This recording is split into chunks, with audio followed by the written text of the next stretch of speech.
Ah, the Dark Forest, a beautiful, mystical, magical place that is full of people, places, things, and most importantly, potential profits. Ah, yes, there is indeed a vast fortune to be made out in these parts, if you know what you're doing, that is. And I, a handsome, swashbuckling gentleman by the name of Rin, just so happen to be one of those magnificent people who know what they're doing. On a dangerous planet full of orcs and dark elves, as well as many other different creatures with sharp teeth and even sharp swords, I plan to make my mark and my legacy by creating a nice safe place for people to come and live and work and eat and sleep and everything. In a region on the main trade road, I am going to be setting up a nice little tavern slash inn slash a little bit of everything. Around these parts, the bare minimum is even hard to come by, like a nice safe place to sleep at night, so I think people will be tickled plum pink to see what we have to offer. But as it stands currently, we have absolutely nothing to offer except for maybe a little bit of friendship, and thus we are going to begin by collecting some resources by deconstructing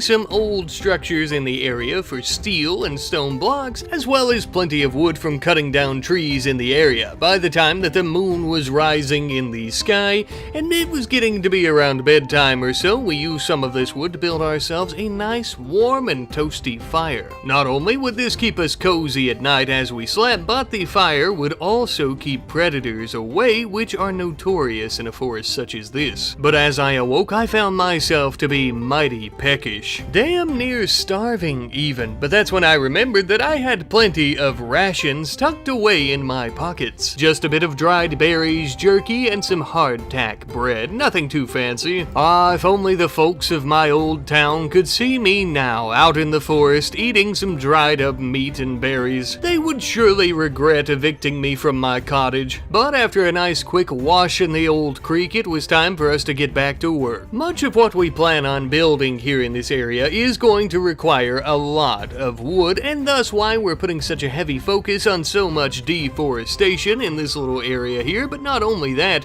the vegetation of the Dark Forest is extremely dense, and thus we need to get rid of it regardless, that way we have enough room to build things. Speaking of which, using the logs that we have, we threw up some log pillars to hold up a roof, built a small shabby little roof, and then threw down a nice log bed as well as a table with some stools, that way we can eat our meals. It's not exactly my old luxury cottage, but you know what, I don't mind roughing it a bit. Besides, the sights out in these parts are beautiful, and the more structure that we have to our home, the less likely we are to get eaten by some type of creature. Speaking of which, I thought it might be a good time for us to go about outlining our borders. Not only does this help us determine what part of this land is our property already, but it'll also help us keep out any unwanted monsters, animals, and even worst of all, humanoids. As we were building, though, a wild raccoon went insane and decided to start trying to scratch at us and bite at us, and thus we rushed over to the river to pick up a log, but before we could get it to smash its head,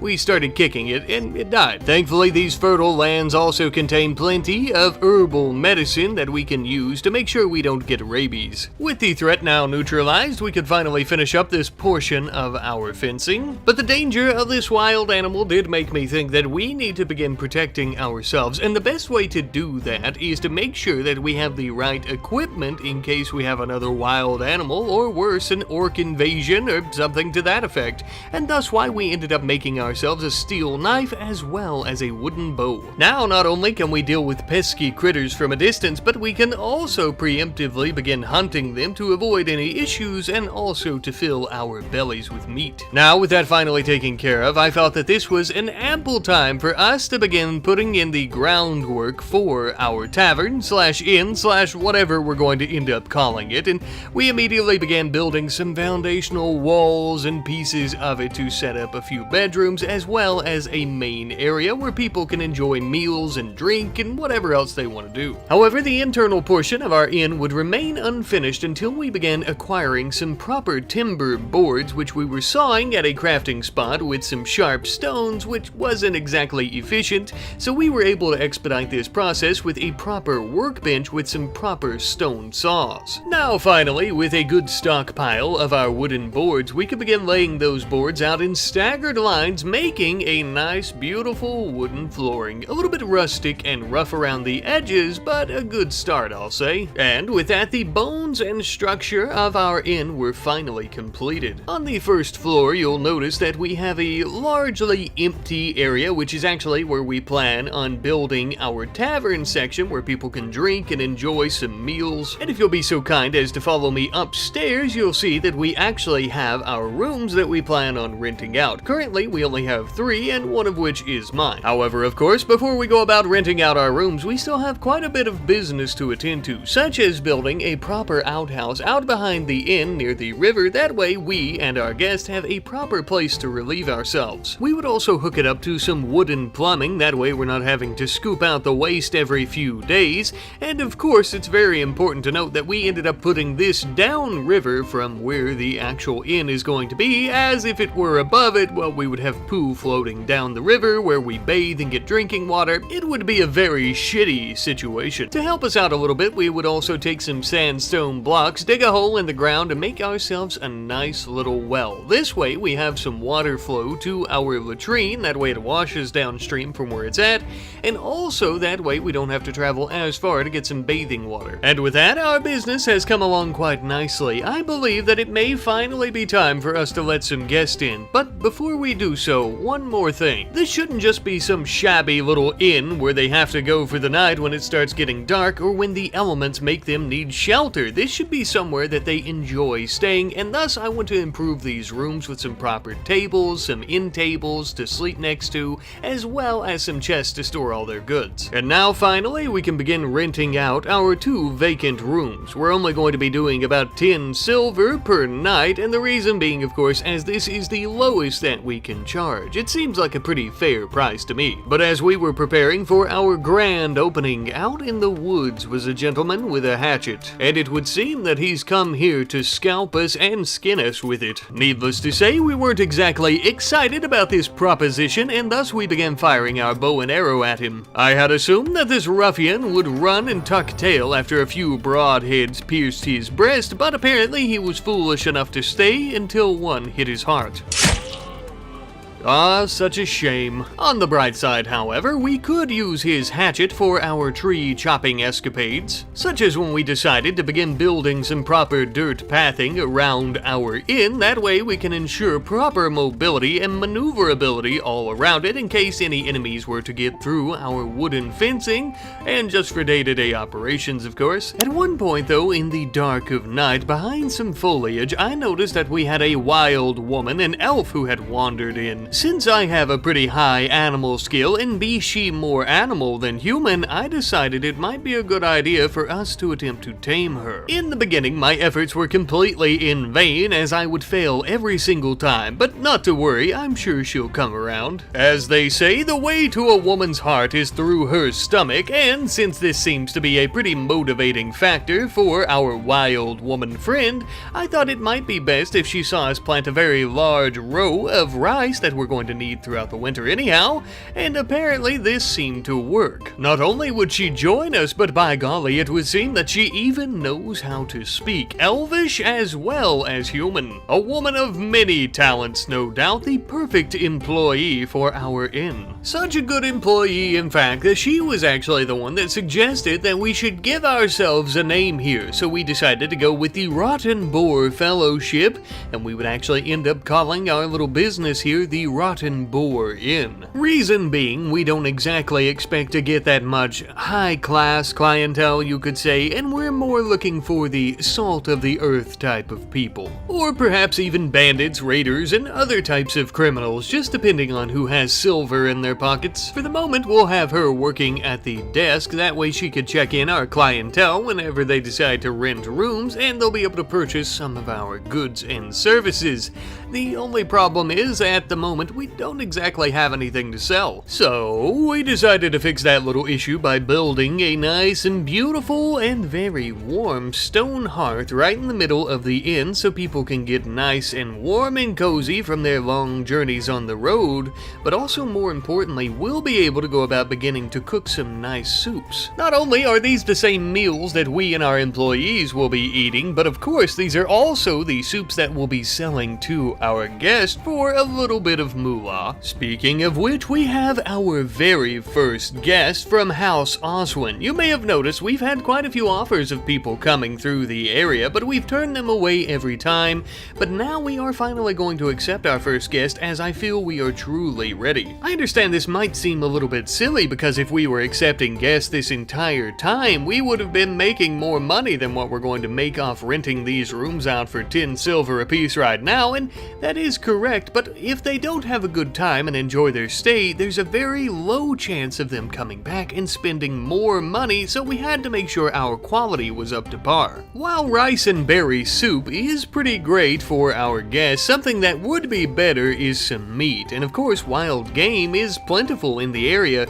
The only problem is we don't currently have a slaughterhouse, so we began working on one. But before we could finish that, our guests were ready to depart, and as you can see, they were tickled pink with their stay here, and this is exactly what I was hoping for and what I was talking about.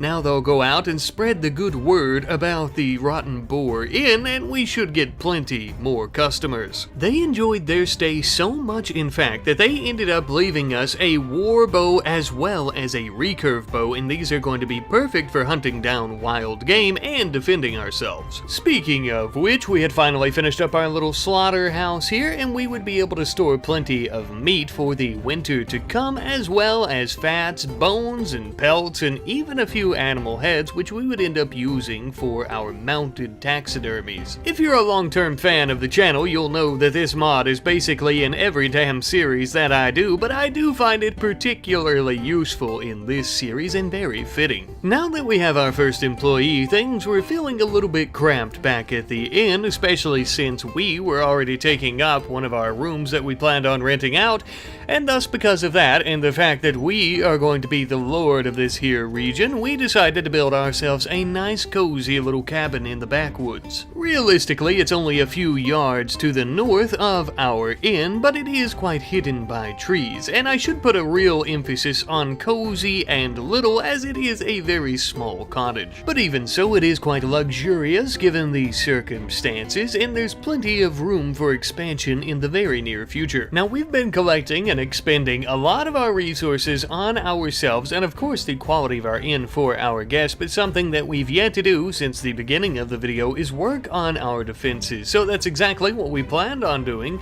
by building some more spiked wooden fencing to try and protect ourselves from raiders and barbarians. We do have a large river running right in the middle of our area here in our property, so we're going to need to deal with that as well. We also threw together something of a granary silo, that way we could try to keep all of our rice in there to keep it from getting damp and also expiring so quickly. However, in the middle of construction, we were now under attack once more. It was a group of about 4 or so of these ruffians, and thankfully, as they were beginning to approach our inn, we began firing at them with our newly fastened bows, and we were managing to hit them fairly often, and thanks to our animal bone spike traps, we ended up taking the majority of them down as the others began to flee. One of them, by the name of Tadashi, was still alive somehow from his injuries, and thus we decided to begin tending to his wounds, and we even thought that it might be a good idea for us to go about capturing him. Given the type of clientele that we plan on hosting here, a face and attitude like his might be exactly what we need in terms of a new employee. But this will take some time, so we'll check back in on him in a moment. Thankfully, by this point, we had also finally finished up our granary, and it was time for us to start stocking it up with all the rice that we had grown thus far. We would also chuck in some other things like wild berries and bear berries and things of that sort. Of course, this will prevent those items from deteriorating away, but will also allow them to be frozen by the winter winds and thus prolonging their deterioration as well. Because one thing is for sure, we do care about money and our guests and our clientele and yada yada yada, but when winter comes, there's a very high chance of us starving to death if we don't grow and collect collect enough food for it. A bit of time later though, and we had a young lad by the name of Dial who was stating that he was being chased by 4 disgusting orcs. The barbaric bastards were chasing this child down to try and murder him, and he was requesting sanctuary here, to which of course we accepted. Under one condition, he would become an employee, but I don't think the young lad would mind that. The orcs were hot on his heels, chasing him throughout the forest towards our inn, and as they would approach, we would begin loosing many an arrow in their general direction. We knew orcs weren't all that intelligent, so we would quickly lead them across the bridge into our bone spike traps. The spike traps would manage to take out one of their members, and we would end up taking out yet another with our bows. We would cross the river once more back towards our home, leading them across, slowing them down where we could fire at them once more, killing yet another orc, leaving one more left. With this injured fella here being the last one to survive, we decided to try to rush him with our spears, sticking him in his sides and thus finishing him off. Ah yes, well that takes care of that. You need to be more careful out there, kiddo. The best way to handle a posse full of orcs is to use your noggin. Outsmart their brawn with your brains, as they say. But not to worry, as long as you're living here under our roof, you will always be protected. Just mop the floors or something for us, will ya? But as fall comes to an end and winter is soon beginning with even more mouths to feed, we need to do something about our food situation. We have enough rice right now to maybe last us, but if we continue getting more people, especially guests, we won't have enough food to last through winter. So we decided to begin overhauling our hunting process. Luckily for us, this area is very fertile with berries as well as wild game, as you well know, and thus we would also begin collecting plenty of berries and other wild fruits to add to our storage. As we continue getting more guests this winter as well as other people joining us as employees of the inn, we also face the issue of not enough housing and overcrowding, and thus because of this little issue that we could face, we decided to go ahead and build ourselves some proper employee dwellings. Nothing too fancy, just some small rooms that'll keep them warm this winter and out of the snows outside. When things start getting a little chilly in their rooms, all they have to do is crack open the doors, and the fireplace out in the main hallway will keep them nice and toasty. I was quite glad that we had built this when we did as well, because we had also finally recruited the barbarian known as Tadashi into our ranks. As for right now, we'll just have him helping out here and there when we need him to with construction and other things, but once we really get some specific roles going, once we have enough employees, I think Tadashi here is going to be the head of our security. He looks like a rough and tough bouncer who could take care of a few drunken medieval peasants. Now finally, with our rescued child, barbarian, and wild woman out of all of our guest rooms, we can finally set these all 3 up for rent, and they can go off to their little dwellings that we built them. Now that we can ensure that their residential needs are up to par, it was time for us to take on a fairly large task. We're going to begin some deforestation efforts here a little bit west of our inn, just across the river. The foliage and vegetation around these parts are extremely thick, and thus it would take us a good bit of time to get a little spot cleared out. But once we finally did, we actually started construction with the wood that we had chopped down in this area on some small little cottages and or log cabins that we plan on renting out. Now we're not actually going to be renting these out per night like we are with the rooms in the inn. We actually plan on renting these out to tenants who will pay us a monthly fee to stay here in the safety of our walls and our fencing. With temperatures beginning to drop below freezing, people need somewhere that they can stay for seasons on end, not just for a few nights. This world is a very harsh place to live in, harsh enough already, so some of the poorer and maybe rougher around the edges type of people need a place like this to stay, and we're happy to take them in for a low fee. So by us building these little cabins and posting up on a little notice board for the courier service to come and take out to anyone who has the coinage, you could think of it like a service almost, except, you know, obviously it's not very charitable, but whatever. Now of course, since folks are going to be entrusting their safety and the safety of their loved ones, if there's multiple people coming, such as a family, into our cherishing, loving hands,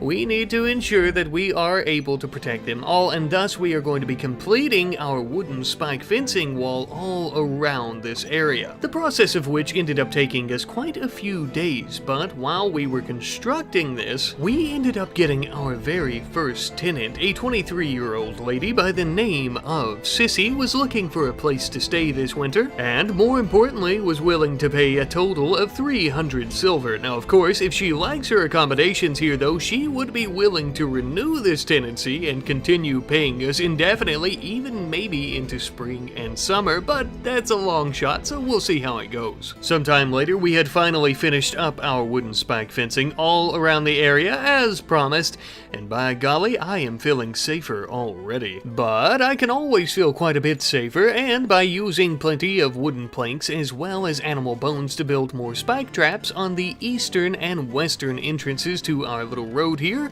I would end up feeling much safer. Now with the fences taken care of, I wanted to begin upgrading our rooms that we're renting out. So far, we've only been charging 10 silver per night, and the reason being, of course, is because we have some shabby log furniture in there with some shabby log beds. We've decided to upgrade this to some wooden plank beds with some nice furry pelts on top of them, as well as some new and improved furniture, including some large wooden dressers for our guests to store their articles of clothing while they're here. And now, with all these upgrades, we would actually begin charging 30 silver per night for these rooms instead of 10. Now, I know I made a lot of upgrades for this to still be pretty cheap, but like I said earlier, we don't exactly want the big high-class guest, you know, we want the salt of the earth, yada yada, you heard me earlier. Now, with that completed, it was time for us to start working on some proper pathing as well as bridges across the river, as it can be quite treacherous trying to go across it into our new little area that we're working on, and since the river is so large, we would end up building about 3 or so bridges, including the one we already had. Now, I do realize that this might seem like a pretty minute detail, but this is not only for us, but also for the courier service who comes in and gets our advertisements to take out to the townsfolk around the planet so that they know that we're renting out some cabins. They also bring in the payments of silver that are due for our tenants, and thus, if they were to get washed away by the current of the river, we wouldn't get paid. A bit of time later, and we were getting so sick of storing all of our resources and other items solely inside of our inn, and thus we actually began building something of a warehouse, I suppose you could call it, or a resource depot. Much of our logs and planks and ingots and things like that are in stacks around the inn, but this would be a great place to store some of the excess items like that, as well as bows and different types of apparel and yada yada. Plus, it also really helps declutter the upstairs of our inn where people go to stay in their rooms, and thus they won't have a debuff from seeing all of our resources laying out like this, and thus just increasing their happiness and their stay with us. Speaking of happiness, we were long overdue for some recreational items, so right next to the hearth in the downstairs section of the inn, we would actually end up putting a table with a cup and dice game to try and entertain our guest, and on the outside near our grain silo, we would also build a nice horseshoe pin. The days of us staring at the sky for recreation and taking some walks are, well, probably not over, but we can do these things now too. Last but not least, in terms of our structures for this winter, we're also going to be making ourselves a nice little tanning facility, although we're not exactly going to be tanning these pelts and what have you because we don't currently have the research, but we are going to be drying them out, and that way we can use this simple leather for different types of clothing and other things that we may need it for. We're midwinter right now, and we're doing quite fine in terms of not catching hypothermia so far, but that might not always be the case, and thus we need to be able to make ourselves some woven hats and stuff like that. And with that, I feel like our little property, our region, whatever we should call this here, is doing very well, and I'm very proud of what we've created, and I am truly feeling snugly warm in my bed like a medieval lord. Nothing could take me down from this high. Well, maybe not nothing. It looks like we're being raided by barbarians once more, but this time they have a very skilled and well-armored warrior with them, as well as much higher numbers. We had very little time to put together a game plan or plan of attack as they were coming right for us. Nevertheless, we rushed out to our entrance to begin trying to form a defense, even as crude and makeshift as it would be. We were attempting to take cover behind some trees and stone chunks as they were coming for course, hoping to lead them right into our spike traps, and at first this seemed to work for the most part. But their leader was not fooled so easily. He was vicious and absolutely relentless, coming right for us regardless of the lives of his men. But coming at us alone was a fool's mistake. After pelting him with several arrows, he would eventually hit the ground, bruised and battered. All that was left was a couple of his soldiers. One of them would fall to our might just the same as he, and the other was a bit of a coward and decided to run away to live another day and tell his fellow barbarians about what happened here. A couple of these barbarians would maybe prove to be quite useful at the end, so we decided to begin tending to their wounds. But as their leader began to crawl away in a puddle of his own blood, we finished the coward off and then began taking his nice fur coat, as well as some of his other gear for Tadashi. You know, we could have left him alive, but parading his mutilated corpse throughout the forest really sends a message. Besides, his nice fur coat is actually much more befitting of a lord than a filthy barbarian captain, wouldn't you say? As for a couple of his cohorts who didn't die out in the forest and who have yet to die from blood loss, we would end up capturing both of them, as we hope to have them as our employees. One of them, though, by the name of Eurist, would actually end up being an employee by force, as she is unwaveringly loyal, meaning that we would have to enslave her if we ever plan on having her work for us, which, to be honest with you, we don't really mind. But my friends, I think that we have truly began to build something quite magnificent here in the Dark Forest, a nice safe place for any and all to come, visit, and stay out away from the elements and the treacherous roads. Now, don't get me wrong, this is truly just the start, and we still have much more work to do, but I very much look forward to doing so. But before I go, I wanted to mention that for this series, I do want to try to name our people after any names that you guys provide in the comments section. I may even be open to renaming Ren if I do see a name that I really like with a good description as to why we should provide him with that name. So of course, if you have anything like that in terms of suggestions for the series, names, anything like that, always feel free to leave those in the comments section down below. That being said though, my friends, I bid you farewell. Until next time. Well, look who we have here. I'm ever so glad you could make it back to sit around by the fire with me today, friend. As you well know, last episode we created something of a safe haven for the fine folks of this region to come and stay in our nice inn. A place where weary travelers can get themselves a cozy bed for a night or two and even a hot bowl of stew. We also built some nice little areas for people to rent out for long-term use. And towards the end of the episode, we ended up taking 2 barbarians prisoner when they showed up in a much larger group and attempted to kill us. But even after the sins that they've committed against us, I still feel quite sorrowful for their conditions and their lodgings, and thus because of that, the first order of business today is going to be to build a proper prison for them. Even after they're recruited, we plan on using this new little area here as some residential housing for our slaves and also a few of our new employees, but the construction would be halted when we had some very pissed off insectoids who were trying to kill us. It seems that Tadashi was attempting to eat some of their jelly or something, and they didn't like that, but after a little bit of time and elbow grease, we ended up killing them. As we were getting back into the swing of construction, we had also finally enslaved the barbarian known as Eurist. Needless to say, she was none too tickled about being enslaved by us, and also of course she wasn't happy because she was still recovering from the beating that we had gave her, but we'll be happy to have her constructive knowledge for our projects. A bit of time later, we also had a 43-year-old lady by the name of Clara offering to come and rent out one of our fine cottages, which of course we quickly accepted for a decent price. She seemed to be quite happy and grateful for her new lodgings and a new home. After sawing some more wood into planks as needed for the wooden flooring as well as the doors that we're building in our little prison here, we would eventually end up finishing the construction. And we were pretty pleased with how it turned out. Now you may notice that these rooms are kinda small, but the reason that I'm making these rooms so small is to, of course, not to use up too many of our resources,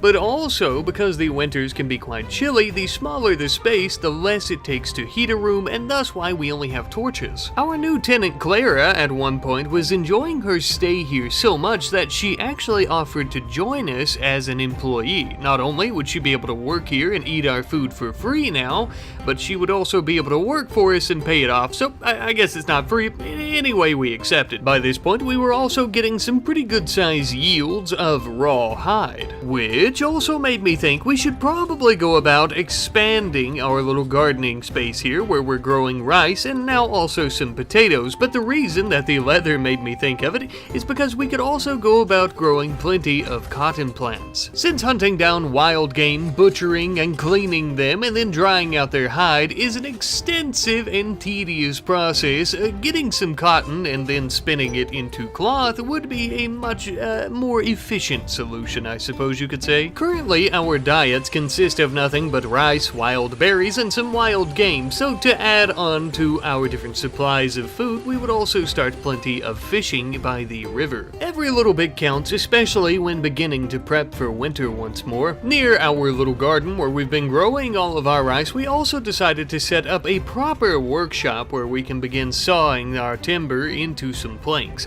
Previously, I think I was using some type of workbench when realistically I should have been using a trestle, I believe it was, and now that we have two of them, we can easily and very efficiently cut plenty of planks, which are quite crucial to our construction projects. We also had some wild boars in the area, which Urist would actually attempt to begin taming, and she was quite successful with the first of which. Now, this might seem a little odd, but we are running the rotten boar inn, so it only felt fitting that we have some proper animals going along with our little business. And also, we could go about raising them, breeding them, and then slaughtering them for food. Or even perhaps we could train them to be some type of war pigs, maybe slap some chainmail on them and send them into battle, who knows. Speaking of which, it would seem that some of the members from House Hess have come to attack us. I suppose not everyone is in favor of the idea of a safe inn out here in the forest where travelers can stay. If you ask me, I think that Hess is no better than the damn bandits that roam these lands and rob folks. And that's exactly why we had no issue using our bow and arrows to slaughter as many of them as humanly possible, as well as some of them stepping on our spike traps, of course. With the majority of their forces defeated, one of them would attempt to run away, and we did shoot at them for a moment, but we didn't decide to chase after them, unfortunately. We had sympathy for some desperate folks like bandits, but House Hess, we would never have any pity for a damn oligarchy like this. Their kingdom does not rob people out of desperation. Our young squire, Dial, or Dill, or however you want to pronounce it, is now an adult. The young lad has really blossomed into puberty with a scratchy voice and what have you. Nevertheless, we decided to equip him with some of the armor that we took from the soldiers of House Hess. The young lad, as a young adult, still wasn't all that great at most skill sets, but we would let him saw plenty of timber, and with his new bill hook, he could actually try to protect the place along with Tadashi. I myself would end up taking one of their fine iron shields along with a nice sturdy morning star and a beautiful bandana upon my head, now protecting my tender little forehead from the elements. Now then, back to business. In this little forest here, we do still have plenty of old ancient structures, or at least some fairly old structures that nobody's using anymore since we're the only ones that own this area,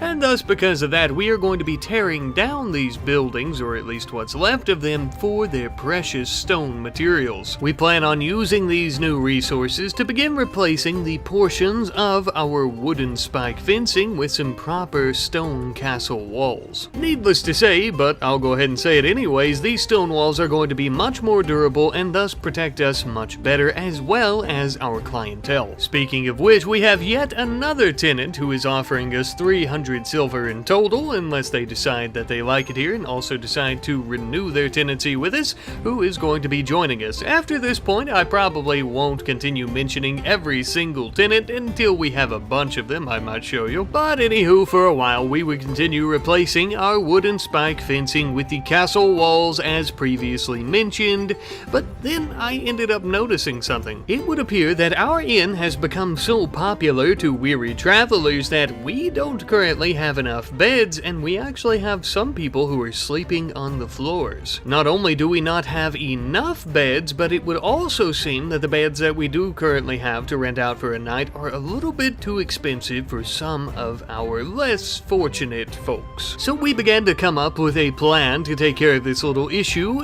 during which time we actually had the barbarian known as Dorsey, who attacked us last episode as well, who joined us as one of our employees, which was absolutely perfect as he could help us in our construction efforts of a brand new camp for people to rent out tents for a night. Obviously, tents are less than ideal when compared to some proper rooms in the inn, but we don't currently have all that much room, and do we really want to charge 10 silver per night for a bedroom? Probably not. So to me personally, this seems like more than an adequate alternative. Besides, it sure as shit beats sleeping outside of a tent on the ground. Over at our tannery building, we actually began building something of a small little porch, I suppose you could call, onto the front of it, where we're going to put our looms and also a tailoring bench. Now, I am well aware that there is a work speed debuff, you could call it, for having these outside, but I thought it was very fitting with our aesthetic as we are still up and coming. But as we continue moving up in the world from a business standpoint, our clientele seems to be moving on up as well, as we have some pretty well-known swordsmen who have began visiting us and renting out some of our rooms and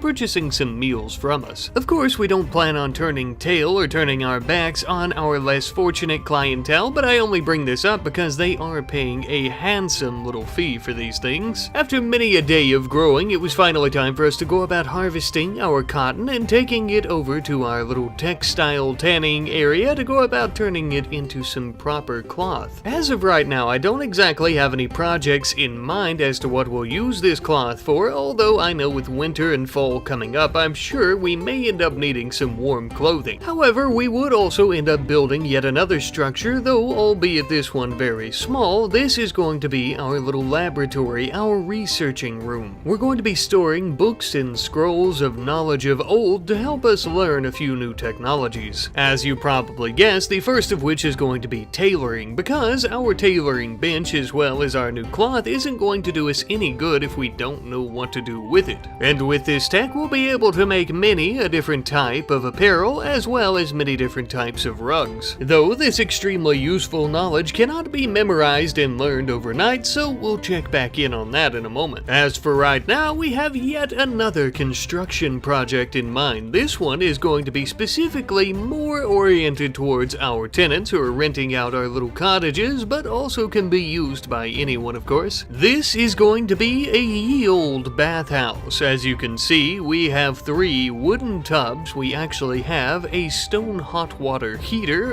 or the medieval equivalent, of course, as well as a boiler that is made out of iron ingots. Pretty crass and rudimentary, yes, but very luxurious for the times. God knows these poor weary souls could use a proper cleaning. Trying to wash yourself in the river is all well and good until you start getting leeches on you and animal feces, and you know what I'm talking about. With that though, we had finally finished up our extensive research into tailoring, and we would waste absolutely no time using up a little bit of our cloth on some proper rugs. These projects felt quite fitting for our first time sewing anything together, and I must say that they look pretty good. Given the whitish gray contrast with our wooden flooring in the inn, I decided that they would probably look best in some of the rooms and would also make people want to stay there even more so. And speaking of improvements for our inn, while we're at it, I decided to put up some proper signage. Of course, we do have our large wall all around our property here, but once they come in, they'll know what's what. Of course, that does also mean that we'll need to put up some signs for our other areas around the town here, but we'll get around to that later. As for right now, it would seem that we have a defector by the name of Carlson who is offering to join us here as an employee, completely free of charge, except for room and board, of course,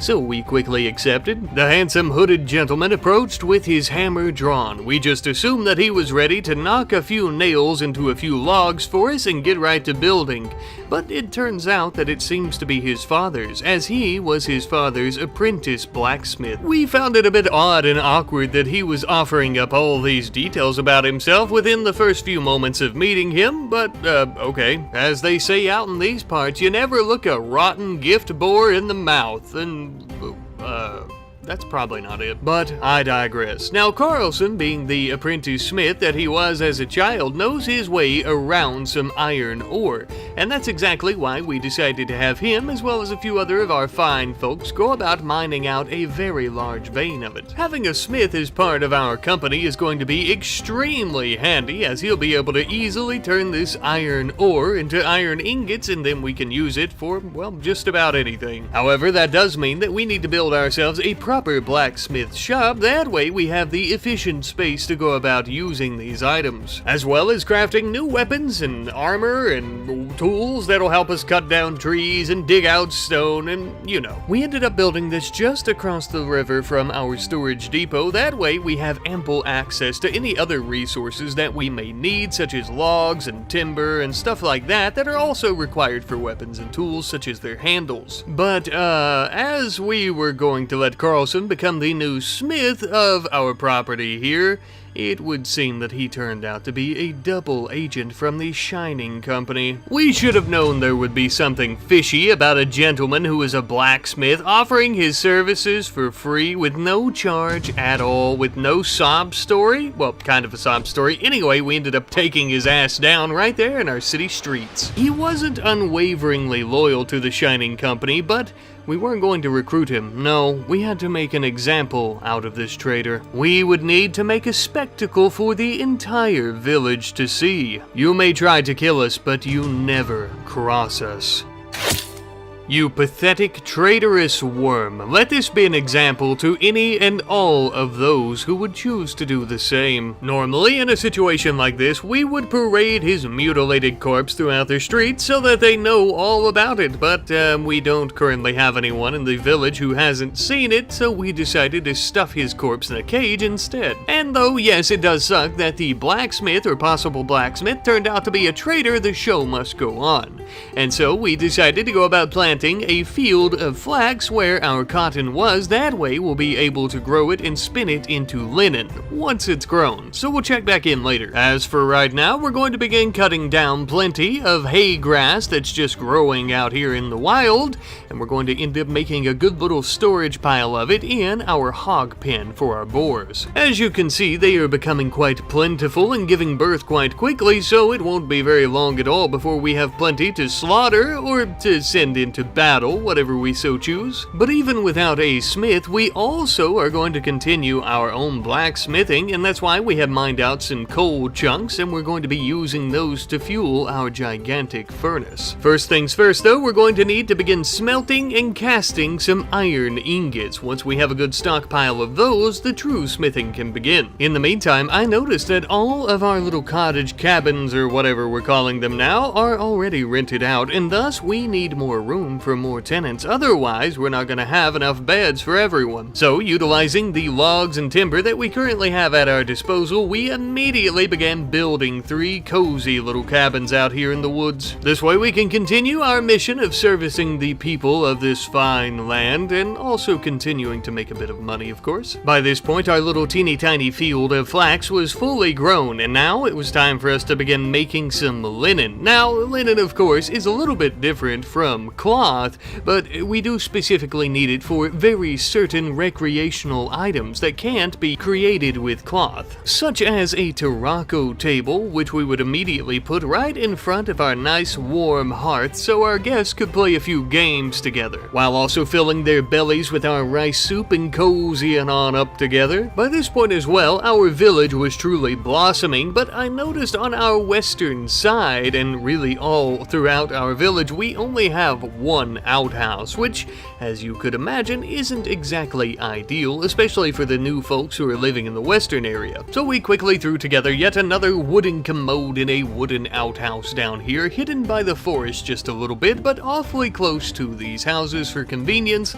Let's just hope that the smell doesn't start to bother them. For our next research project, we are going to begin looking into the technologies of basic cooking. At this point, we've only been creating some simple rice soups for everyone, but with this there are definitely much more interesting and delicious methods as well as types of food that might just bring in some guests who are more well endowed in their silver sacks. Speaking of silver and sacks and or places to store it, we actually ended up digging out a small little cellar in our inn. That way we can go about storing our riches there. Just a basic wooden hatch. You wouldn't even know it was there if I didn't tell you, and that is the entire point. Inconspicuous. Speaking of storage in our inn, we hopefully will end up having some delicious ale as well as a few other types of drinks, and thus we decided to build a few barrels upstairs near the inn rooms. That way we can store those too. We also threw up a few more defenses just outside our gates. We decided to put up a few wooden spikes, that way just to kind of help us give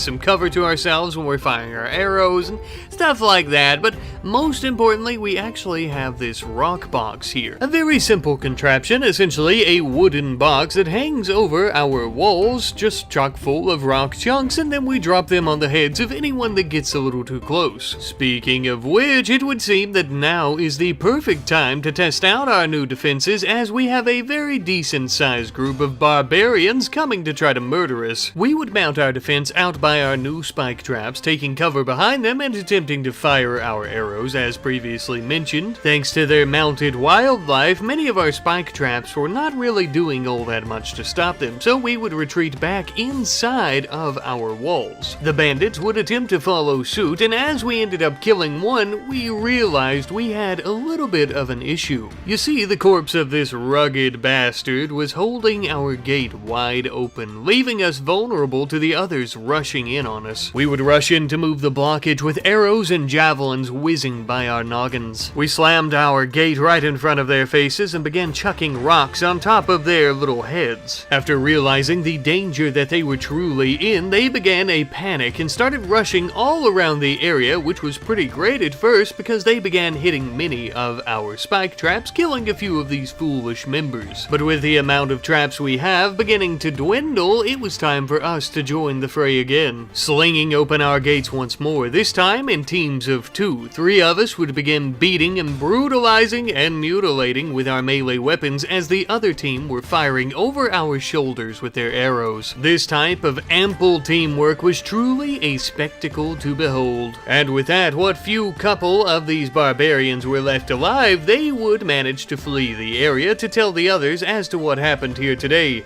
I'm sure we'll see them again very soon. But as for the few that were remaining within our perimeter, we would end up killing them, except for a few who we actually decided to take as our prisoners, of course. 2 of them will become employees, and another who is unwaveringly loyal will become a slave to us. Thankfully, everyone was safe and sound, and really the only worries that we had were the corpses that were now piling up, as well as a small forest fire, which we managed to handle. We are truly blossoming into something magnificent, my friends. Speaking of our blossoming and awesome community, we have finally finished up our research into basic cooking, which is now going to allow us to cook many of the different types of meals we discussed earlier. Of course, with more advanced forms of cooking, though, that also means we're going to need something other than just a hearth fire. We need some pots and pans and knives and spices and yada yada yada, which of course we kinda have, and thus we began making ourselves some fine meals. Not only are these meals perfect for attracting attention of new clientele, but they also will keep our current tenants very happy and thus keeping them wanting to stay here. As you can see, it actually gives everyone that eats them a good mood buff. So plumb tickled about the prospect of these new fine meals, Sissy decided to throw a party in the inn, which all in the village would attend. Ah, it was so nice mingling with one another, kicking back, eating some hearty stews by the fire, fire, playing some games, and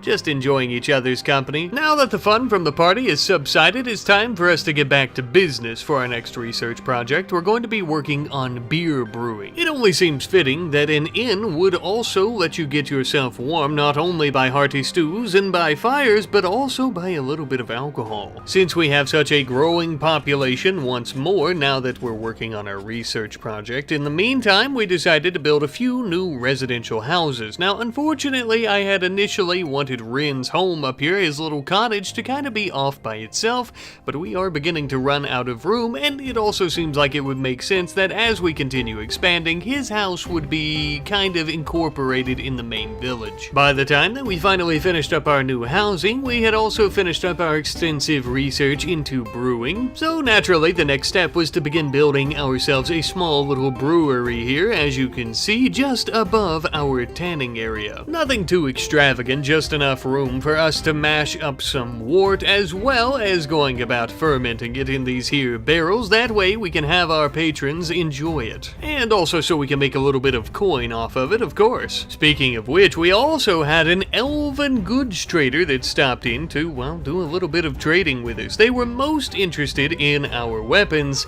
and to be honest with you, we were quite interested in what weapons they had for sale. We would end up purchasing ourselves a couple of finely made crossbows. This will make defending our village from barbarians in the House of Hesse that much easier. Not only much more convenient, but also much less strenuous. And with that, my friends, we're getting our very first snowfall of this new year.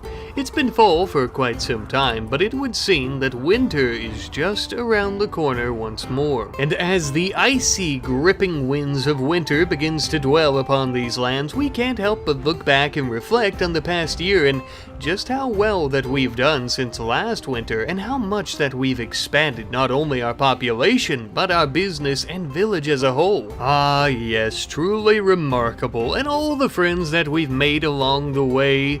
Some of us, though, are possibly more than friends, it would seem. Ah, yes, it's just as I thought. It would seem that Rin, old boy here, has fallen for our elven companion, who I am going to be calling Null, because I don't feel like pronouncing the full name, but regardless, the two of them are in love. Looks like hearty stews, ale, and fires aren't the only things keeping us warm nowadays. As time passed, though, we began to spot a large, mythical creature in the nearby woods by the village. A gigantic dare, a mystical, magical creature that is quite ancient in these woods. Imagine the stories that it could tell. Imagine what it tastes like. That's right, kiddos, we're going on something of a hunting trip. As mentioned, winter is almost here, and though we are doing pretty well at stuffing our slaughterhouse full of wild game, this giant mythical beast would be perfect. With a team effort as a collective, we began firing multiple arrows into this large beast, which was quite easy now that we have our crossbows,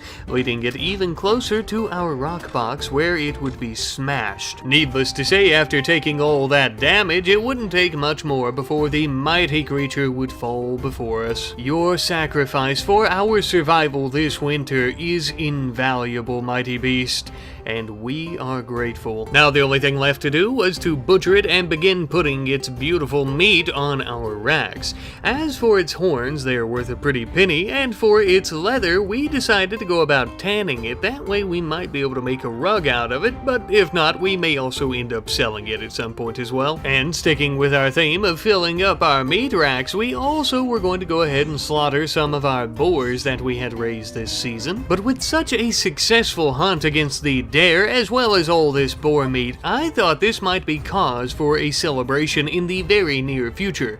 And that's why in just a few days we are going to be celebrating a brand new holiday, the Feast of the Rotten Boar, to celebrate all of our great expansions and our good fortune as well. We had also decided to begin trying to tame some of these ancient deer in the nearby forest as well. This ancient wildlife is large enough that we could actually ride around on them, which would be absolutely absolutely perfect for going out on trade missions. Now, to be honest with you, this isn't exactly something we want to be doing all the time. As inn owners, we would prefer that our clientele only come to us to do the trading, but in times like this when winter is here and there's not really much travel through these lands, I find it okay for us to go out and do it. We didn't have all that much to trade except for plenty of hornet honey, which we've been collecting for the last few months. Now the reason being is because hornet honey is probably one of the most expensive items that we currently have at our disposal. And since it is such a hard to obtain delicacy, once we returned home, as you can see, we made a handsome profit off of it. This is the most silver that we've ever seen in our lives. And the best part? It's all ours. And by this point, as you can see, we have a plethora of wealth hidden away in our cellar. We actually have quite a bit more gems and what have you, but we just don't have them in here currently, so take my word for it. A day or so later, and it was finally time for the Feast of the Rotten Boar. A gigantic party was going to be held in the inn, and not only would our villagers, our employees, be there, but we would also have a caravan from House Oswin joining us as well. The perfect opportunity for us to sell plenty of food to them. Now, we're not stingy or anything like that, but we don't mind getting our pockets lined with a little bit of silver while the party's going on. And as the party was dwindling down to an end, everyone seemed to really have a good time. Not too shabby for our very first feast. Before today's episode ends though, I want to remind you all to please continue leaving some name suggestions for any and all characters, as well as some animals if you'd like, or just anything that you'd like to name. I really love your suggestions and I'll try to incorporate them as much as possible. This episode is actually being recorded right after the first, and thus why I haven't named anyone just yet, but we'll get around to it in the next episode. But until then, my friends, I must bid you farewell. Until next time, well, look who's back. Back again. It's you, and it's also me, of course. I'm ever so glad you could join me back here today in the Dark Forest in our medieval village, where we have been working hard at creating our business, where we've been toiling away tirelessly at improving the quality of our business. First things first, today we are going to be beginning with a little bit of research into the musical arts. The first thing we're researching is a harp, the perfect instrument for a bard within our inn. While Clara is working hard at this extensive research, we're also going to be beginning on a bit of another construction project. We're actually going to be creating our very first vehicle, a simple ox cart that will actually allow us to haul goods back and forth between settlements quite easily if and when we feel like doing a little bit of trading, or if we were to need to go out on some type of rescue mission, or really anything anywhere but here. Since we primarily expect this ox cart to be used as a trade vehicle though, we are also going to be creating a bit of a canopy here for something of a trade depot, I suppose you could say, something of a stockyard. I'm not exactly sure as to what we should go for in terms of a, well, terminology for it, but as you can see, we are going to be keeping many resources here. That way, hauling them onto our cart to prepare them for travel is going to be much faster and much easier. With that, our research into the harp was finally completed. With that under our belt, we were now going to begin on some protective clothing. This is the stepping stone for building many different types of armors. But without further ado, let's get this harp rockin' and rollin', baby. We are going to be putting it right in here, not too far away from our hearth, in the center of the inn. That way everyone can hear its beautiful tune. I had also thought that it might complement the sound of the harp quite well if we also had some rawhide drums for folks to play on as well alongside it. To celebrate and also to test out our new musical instruments, we threw a grand party. And it would seem that everyone was having an absolutely spectacular time, as you can see. They would end up partying into the wee hours of the night, but honestly, who could blame them? With winter here, everything was so snowy and frozen, there was hardly anything to do, really. really. Although deep in the forest, we would end up spotting a couple of dire boars. They're like a normal boar, only gigantic and much more dangerous. We would actually end up taming one of them. This mighty tough beast was an impressive specimen and a beautiful mount. Of course, though, this large tusked fella would end up needing a name, and we would end up settling on the name of Pumbaa. It seemed quite fitting for our new coarse-haired companion. But not only Pumbaa, we would also end up naming our breeding pair of boars that we have within our pen, with their new names being Bull and Toro. But of course, these wonderful name suggestions were not of my own thinking. These were suggested by our good friend Sir Ignacio, who had also suggested that we end up creating a free company of pikemen to defend our business, which I think is an absolutely splendid idea. And that is exactly why we are going to begin researching different types of pole arms. Now first, we're going to be starting out with the more basic ones, like some militia spears here, which I think is a good start for our free company. And while this research project is ongoing, we are going to take on yet another construction endeavor just right next to our stockyard, if that's what we're going to call it, I suppose. We are actually going to be building ourselves something of a general store where we plan on selling some general merchandise, such as maybe some raw resources and materials, as well as perhaps some tools. The hope is that this will also help us bring in a decent little bit of money at the very least. And this idea was also suggested by our good friend Golden Griffin 4715, who also has a pretty great name suggestion for Tadashi. From henceforth, Tadashi will now be known as Gyarados. Now, I believe, Golden Griffin, you did say that he should be known as Sir, but since he is currently only the leader of the free company and not actually a proper noble knight, I think we'll hold out on that title for now. And it was actually during this time that Rin had proposed to Nao, and she had agreed. The two of them are now engaged. Ah, yes, the owners of a successful, thriving, and expanding business, and now they're making great strides in their personal life.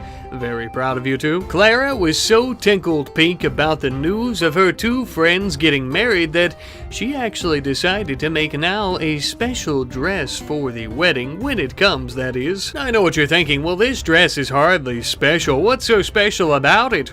Well, let me tell you, this dress is actually made of dare leather, the same mystical creature that we had killed last episode, so that would make this dress quite legendary, I would think, and also very sentimental to not only Rin and Nao, but also to everyone who participated in the hunt. But then it would seem that love is in the air, as Chef decided to flirt with Clara herself, and maybe overtaken by all the wedding news, she actually agreed to become his lover as well. Not only was this great for them, but it was great for our pockets, as this also meant that Chef was not going to be ending his tenancy anytime soon, most likely. We had also created a rawhide bed for Pumbaa. That way he can sleep inside the inn where it's nice and cozy warm. We also ended up completing our research into basic pole arms, and now it was finally time for us to go about creating some of our very first malicious spears. Ah, yes indeed, my friends. The days of using rusted, second-hand barbarian weapons are long behind us. Our free company shall carry nothing but the finest in iron weaponry for the people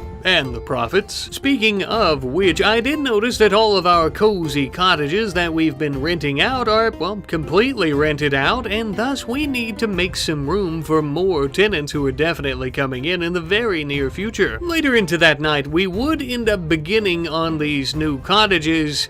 However, we were now under attack. Damn, dirty and filthy orcs were now coming to try and slaughter us and our peoples, and to take all of our riches, to destroy all that we had built. We would rush to our gate to try and mount an ample defense, but we were outnumbered by these orcs, and their strength is unmatched. But in our time of need, our people would come to our aid, mounting their own militia to reinforce our defenses, our tenants now taking up arms to defend their home. Thankfully, as the onslaught of orcs began to approach, many of our spike traps would take care of some of them and their pack animals, but many others would arrive and begin bashing on our front gates like a drum. This feels like a pretty supple time to drop a few rocks on their heads, eh?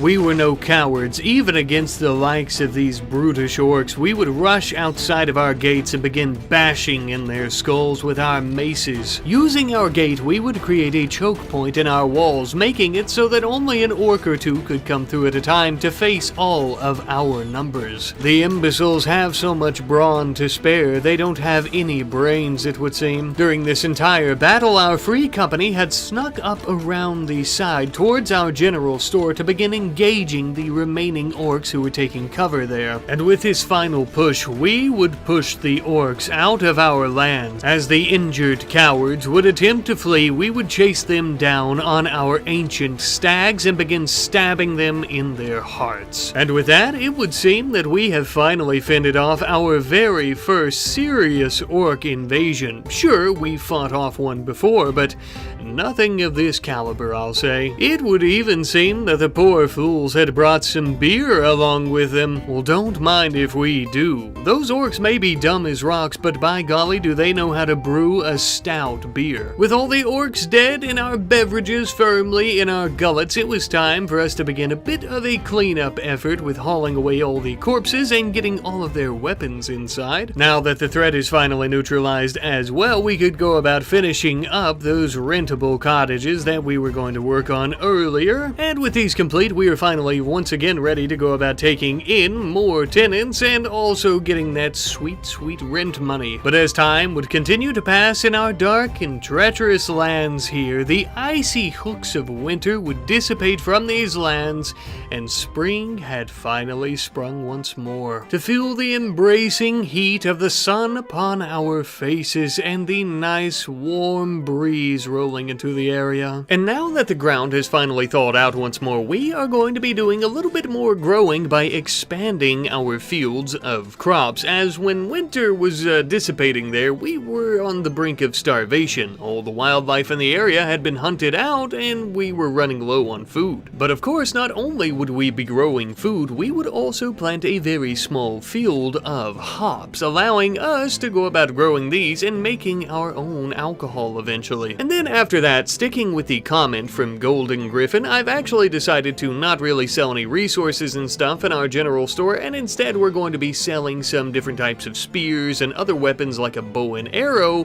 which is going to be great for any hunters passing through the area. Near our general store, just on the outside of our main village walls, we're also going to be building something of a marble guard tower. However, during the construction of this defensive structure, we would end up having a massive iron golem erupting from the ground and immediately attempting to kill Dial, who was mining the iron ore. This ornery large beast was not too pleased with our mining efforts, you could say, and thus it decided to begin chasing us and attacking our ox cart, killing both of the ox as we fired arrows at it. We would pelt it with several barrages of arrows and crossbow bolts, making quite a few dents in its rocky structure. Nevertheless, though, it would continue its rampage even after we dropped many rock chunks on its head, damaging it even further. It was still coming, and it managed to bash and destroy our gate. As the beast came tumbling in, we hit it with a few more arrows, finally crippling it and killing it. Well, well, well, not as impenetrable as you previously thought, eh? This big heaping slab of metal is going to become spears and armor and door hinges and doorknobs and maybe some nails, and really anything else we need. Speaking of which, you didn't think that I forgot about our little guard tower so soon, did you? Of course not. We are going to be finishing this up, and we are actually going to have a designated guard who lives here, who is going to be protecting and serving this small little pocket of region. We've decided to choose Ada to be the designated guard here in this new small section of the village, and in our territory, of course, whatever we're going to be referring to it as in the very near near future, because of course we have Geratus and Dial who are going to be needed inside to protect the main village and the main walls, of course, where most of our infrastructure and business is. Perhaps as the outer little village area here grows, we'll just start referring to it as the village in the internal portion as our maybe inner town or inner city, perhaps. I kind of like the sounds of that. Sticking with that, we're actually going to be building some wooden spike fencing around this small little portion of this area here and turning it into something of a village, as we don't exactly plan on annexing the entire region just yet, as we couldn't really protect it all, and so we're going to do it a little bit at a time. By this point, our hop plants were finally grown and it was time for our very first harvest. We immediately began taking them over to the old brewery, throwing them in some sacks and what have you for storage. We began turning it into wort and we started fermenting our own batches of beer. No doubt it'll be stout as shit. Hopefully. In the meantime, while we're waiting on the fermenting process of our new alcohol, we're also going to build yet another structure out here in our little outer walls.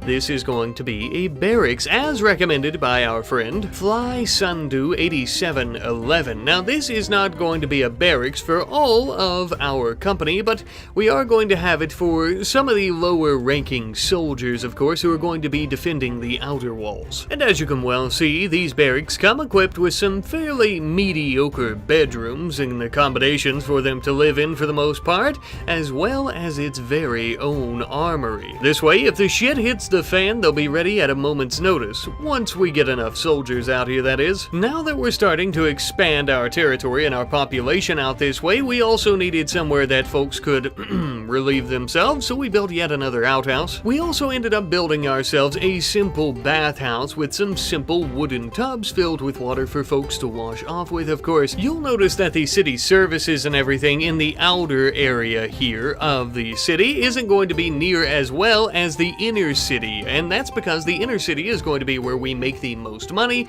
and thus, of course, as to why we would take much better care of it, I feel. Speaking of money, we haven't had a trade caravan in quite some time, so it looks like we're going to need to load up the old ox cart and do a little bit of trading ourselves. Heading a bit south on the dusty trail here to our elven allies village, selling them some wool from our ancient stags, some linen and other items, as well as some hornet honey, which is such a delicacy in these lands, as I've mentioned before. So much so, in fact, the price was so high for it in this area that we were able to sell it off to many elven villages. It would also seem that we were in luck, as they had many things that we needed, such as silk, which we would be purchasing from them, and a scroll about the understanding of military polearms, which is going to be absolutely crucial for our research. First things first though, after returning home, we need to get all this silver and silk hauled in before it gets damp in the rain and starts to mold. Well, maybe not the silver, but you know what I mean. We would also have Clara go ahead and begin reading that scroll. That way we can start making some progress into military polearms, which is going to unlock a proper pike for us and for our company. And now this is where the silk comes in handy, as we are going to be using it to build some proper beds in our rentable rooms in the inn. These rustic beds are some of the finest and most comfortable types of furniture that we have at our disposal, and our guests are going to be the first to be able to use them. Now, if that doesn't scream quality assurance, I don't know what will. Now, of course, higher quality furniture equals higher quality rooms, and thus why we are going to be increasing our prices from 30 silver per night to 50 silver per night. And along with that, we are going to get rid of our old shabby rawhide tents, and we're going to be replacing them with some proper, more fitting linen tents that are actually going to be 20 silver per night opposed to the previous 10 silver per night. But not to worry, as those tents are still going to be used in the outer walls of our little city here. Even though we haven't had one in quite a while, trade caravans that come through this area normally have quite a few members and a few guards that come along with them who are looking for some cheap lodgings for the night, and thus why we are putting these in the outer walls, that we are keeping them cheap, and we're actually making more of these rawhide tents. We also ended up having a nice young lady who was a wanderer offering to join our village here by the name of Talia. Not being ones to turn down free labor, we accepted, and she swiftly arrived in town. A nice purple elven lady who seems to specialize in social and and intellectual, I'm sure she will be absolutely perfect for wardening once we have some more prisoners, as well as our many research projects that we plan on tackling. But first, some more construction projects. We're actually going to be making ourselves a stone cutting building. Now, previously, we haven't really been cutting down any. We've been deconstructing ruins in the area, as there are plenty, of course, but we're beginning to dry up those resources, and thus we are in dire need of creating our own. We have a lot of territory to work with here, so we're going to need as much resources as possible to go about claiming it all for ourselves. Speaking of which, I thought it would probably be a good idea for us to go ahead and begin claiming the southwestern territory here for ourselves as well. The best time for expansion is definitely in the spring and summer months, as resources are plentiful and it's much easier for us to navigate through these areas without all the thick snow and what have you on the ground, of course, and the worry of freezing to death in the elements. Speaking of abundant resources, the entire purpose of us claiming this section of the territory is because we plan on turning this into something of a farming district. This is going to be where the majority of our food comes from for the time being, or for the foreseeable future, I should say. I'm thinking in the richer and more developed inner city district, we might just start growing some cash crops, and that way we can reserve the outer walled area for nothing but food. And we would actually leave plenty of room to spare in case we want to build something else, possibly even more farms, which is most likely going to be what we end up building there as our population continues to grow. You'll also notice that we have a small little home with some sleeping quarters for our farming agricultural workers once we end up getting some. After this, we'd finally finished up our research into military pole arms, and with that research under our belt, we could start working on some basic agriculture, sticking with our theme of farming, and we'll also be working our way up the old totem pole here into more advanced farming techniques and what have you as well. Speaking of population growth though, we ended up having an elven trader come into the area, but this is no normal trader, friends. This just so happens to be a slave caravan who we would end up doing some business with, only to purchase the freedom of a few of their elven slaves. Jackalope and Dankman here were completely tickled to death to be free of their shackles finally, and very excited to be part of our community. Since neither of them are particularly great at farming or anything like that, a designated skill where we would be putting them in one of the districts, we are going to let them be part of our free company of pikemen. A good thing that we did, but also a little bit too early, it would seem, as we have a very large manhunting pack of wargs who have entered the area and are looking to turn us into a meal. We wouldn't be able to handle this though, technically, even if Jackalope and Dankman had their pikes in their hands waiting, so we would all rush inside the inner city walls to hide from this threat. The only issue with that would mean that our guest would be stuck outside with the beasts, ripping and tearing our paying customers to shreds. This is why they should have sprung for the tents in the inner city. Oh well. Thankfully, the slave caravan of elves would be here still, and they would actually help us take on the wargs.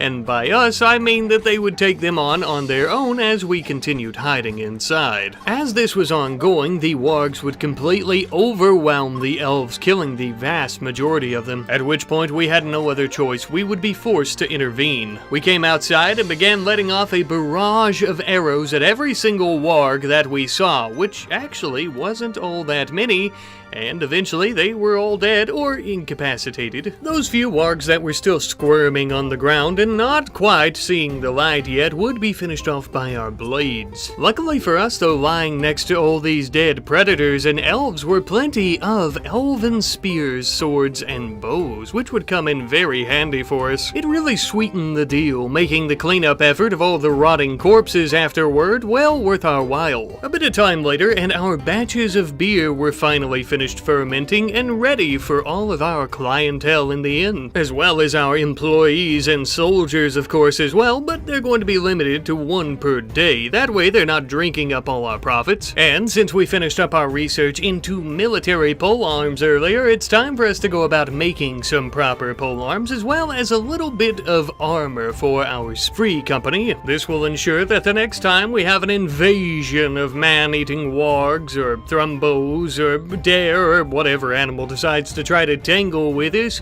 we will will have an ample defense prepared. Hopefully. I suppose if nothing else, they look cool as hell. Now then, it's time for us to really up our knowledge and research of these new technologies that we've been looking into, and to go about doing so, we're replacing our old simple research bench with an advanced one that will allow us to unlock new types of technologies that are much more complex, such as the windmill, which is going to be our very next project. And I must say that with this new bench, it actually didn't take us very long at all to finish up this new technology, allowing us to build our very first in our farming district. We're going to be planting it in our wheat fields. That way we can actually go about grinding down this wheat into flour, and we can actually use it to go about making alcohol by fermenting it. We can use it for many different types of cooking recipes. You know the drill. You know how wheat works, baby. Or maybe you don't, but either way, we need a windmill for it, so that's why. Finally, though, it looks like we are about to celebrate the wedding between Rin and Now. It's about damn time, I'll tell ya. The two of them gathered in the inn, had a quick smooch in front of everyone after saying their vows, and now it's time to party. A proper celebration for the occasion. Not to rhyme, but we were all having a really great time. Oh, son of a bitch, I did it again, didn't I? Well, anyways, it was a real banger, I'll tell you that much. And everyone really seemed to like our first brew of beer as well at the party, which was a pretty darn good sign, I'll tell you. I'll also tell you that I think we have built quite the little city thus far, although we still plan on expanding quite a bit more. I'm very proud of what we've achieved thus far. I will say though that I think we need to try to supplement our income a little bit more if possible, as right now I'd say about 90%, 85-90% of the majority of our income is coming from all of the cottages that we're renting out, which is completely fine,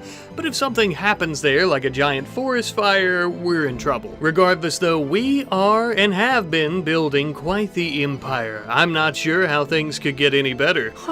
What do you know? I guess things could get better after all. Until next time, my friends. Well, back again so soon, are you, to our little medieval city here? Well, I'm glad to see you back with me here again today, folks, as we are going to be doing quite a bit. In the last episode, we actually set up a few new sections of the outer walls of the city, something of a small farming village, you could say. And to kick us off today, we are going to be expanding upon that in the form of a brand new stable. Not only is this going to be something of a barn where we keep all of our ancient stags and does for breeding, and also for when we're not riding them, as we do currently have a little bit of overpopulation, and I mean, we can't eat them all. Besides, with a growing population of our own, it would be great for everyone in the city to have their own mount to ride around on. But we are also going to be keeping some hay and some straw here for all of our animals to eat as well. During construction though, a wolf came out of the woodwork and killed one of our baby does. And this is the exact reason, my friends, as to why we need a proper place to store all of our animals outside of some type of pen. These stables will function as a proper storage facility for our animals, as well as hay and straw, and also a pretty darn good breeding ground, I'd say, and a very safe one at that. We also began cutting down some nearby trees next to the stable when apparently an ancient Shrat had been angered and awakened. I'm not exactly sure what this beast is, but it seems to be connected to the trees and nature itself. Nevertheless, this mighty wooden behemoth was trying to do damage to our guardsmen, and thus we would have to cut it down like the mighty oak that it was. Everyone would come from near and far, stabbing it with their spears, firing crossbow bolts into its sides, and even smashing it with a mace or two. Eventually we defeated it, but apparently it's split into two smaller beings of the same? Well, we're not exactly sure, but we smashed their cute little wooden heads in. But even so, the question remains, why is it that we're beginning to see so many darn near, dare I say it, magical creatures in the area? Well, after a bit more deforestation, we spotted a strange, glowing, twisted-looking monument behind the woods. Our citizens began reporting that it gave off a strange blissful aura. Well, we don't know what it is or how it even got here, but one thing's for sure, everyone seems to have taken quite an interest into it. Because of that, we decided that we would actually create something of a makeshift cultural site, almost like a tourist site, but more religious in a sense, I suppose you could say. This would give us a great opportunity to get to know the secrets of this monument a bit better, and also perhaps even begin investigating and studying it. And thus it is now part of our religious and cultural significance in the area, a real part of the city if I do say so myself. But every good religious site and shrine to see and worship needs a proper place of worship as well, so we're going to be building ourselves something of a church, I guess you could say, a small cathedral of sorts. And perhaps it can also double as a place where we can actually study the monument itself. It was during this time that we had some warriors from House Soren and warriors from the Gaka people who were about to battle nearby. The only thing was, one of these warriors from House Soren just so happened to be the sister of Gyarados. Now, normally we wouldn't get involved in this type of thing unless someone like House Soren, who just so happens to be a trade ally of ours, requested our assistance, and even in that case, there's still a pretty small chance that we would do so. But given that this is a family member of the leader of our free company, I feel that we need to send out at least a small caravan of guardsmen. As we were galloping through the snow to get near the area, we noticed that Danielle had fallen, but luckily she was still alive, simply in agonizing pain, crawling away in a pool of her own blood. We would quickly put down her enemies and rescue her. Thankfully, we would be able to patch her up by the time we got her back home inside the city, where she would be safe and sound. Not only was Gyarados extremely excited because his sister, well, wasn't dead, but he was also excited to see her as they hadn't been reunited in many years. We would also end up taking one of the enemies prisoner as well. She showed great promise during battle, damn near taking off Danielle's head with an axe, and thus if we could reform her, she might be a perfect addition onto our city's guardsmen. About a day or so later, and we were having the Feast of the Rotten Boar, but we actually decided to have this in Danielle's little cozy cottage. We thought that it might cheer her up a bit, and we could all enjoy each other's company, even though it's a little bit too close quarters, and you know what? I think she enjoyed it. Besides, it's not like we could have tried to take her into the inn to celebrate, as she's basically decapitated, but she'll heal, don't worry, 'tis but a flesh wound, I'm sure. Now that we've rescued Danielle, though, and our celebration is over, it's time that we finally finish up our little chapel here, which I believe is what we're going to be referring to this little place of worship as it's the best term I could think of, really. You'll notice we have plenty of seating and a lectern, that way if there's any type of public speaking, everyone has a decent place to sit, or at least somewhat decent, and we also have plenty of study materials as well. After some time, Danielle was finally healed up and has now become a paying guest, or at least for the time being, since she's technically still part of House Soren. Though there is the possibility that she's open to being recruited by us, so I think we might go in that direction, even though it'll most likely come at the cost of a little bit of goodwill with House Soren, but oh well. But as we continue attempting to expand our population and our guardsmen, we are also going to be expanding our territory with some of the western property of this region. Yes indeed, we are going to be annexing some of the land that is just above where we built the chapel and just a little bit to the west of where we built all of our cozy cottages that we've been renting out. Since this city is mostly focused on making us some money, of course, as well as treating the fine folks of these lands properly with some nice housing and things like that, and since we do have a growing population and a good little bit of residency inside the city, it feels like it would be a great step for us to build something of a market square or a merchant district in the city, I suppose you could call it. Not only do I think this is going to be the perfect place for our tenants, as well as people who are renting rooms at the inn for the night, or some of our tents at the camps, to come and buy goods that they may need or want, such as like at our general store with weapons like bows and arrows and things like that for hunting, but they'll also be able to come here and pick up groceries like dairy products as well as meats and stuff like that. And adding on to that as well, we will also be able to keep merchants here who will be paying us a rent or tenancy fee as well to set up some of these shops in the market. Or, you know, that's the plan at least, but I don't think any merchants are going to want to set up shop here if the city isn't well defended, and at the moment, other than our guardsmen, I would say that we're pretty lacking in that department, and that's exactly why we're going to each entrance and building more of these rock boxes to ensure that if we have any raiders coming to our gates, we can easily dump these on their heads. Now with that taken care of, we also need to build ourselves, well, for lack of a better term, something of some slums here in our merchant district.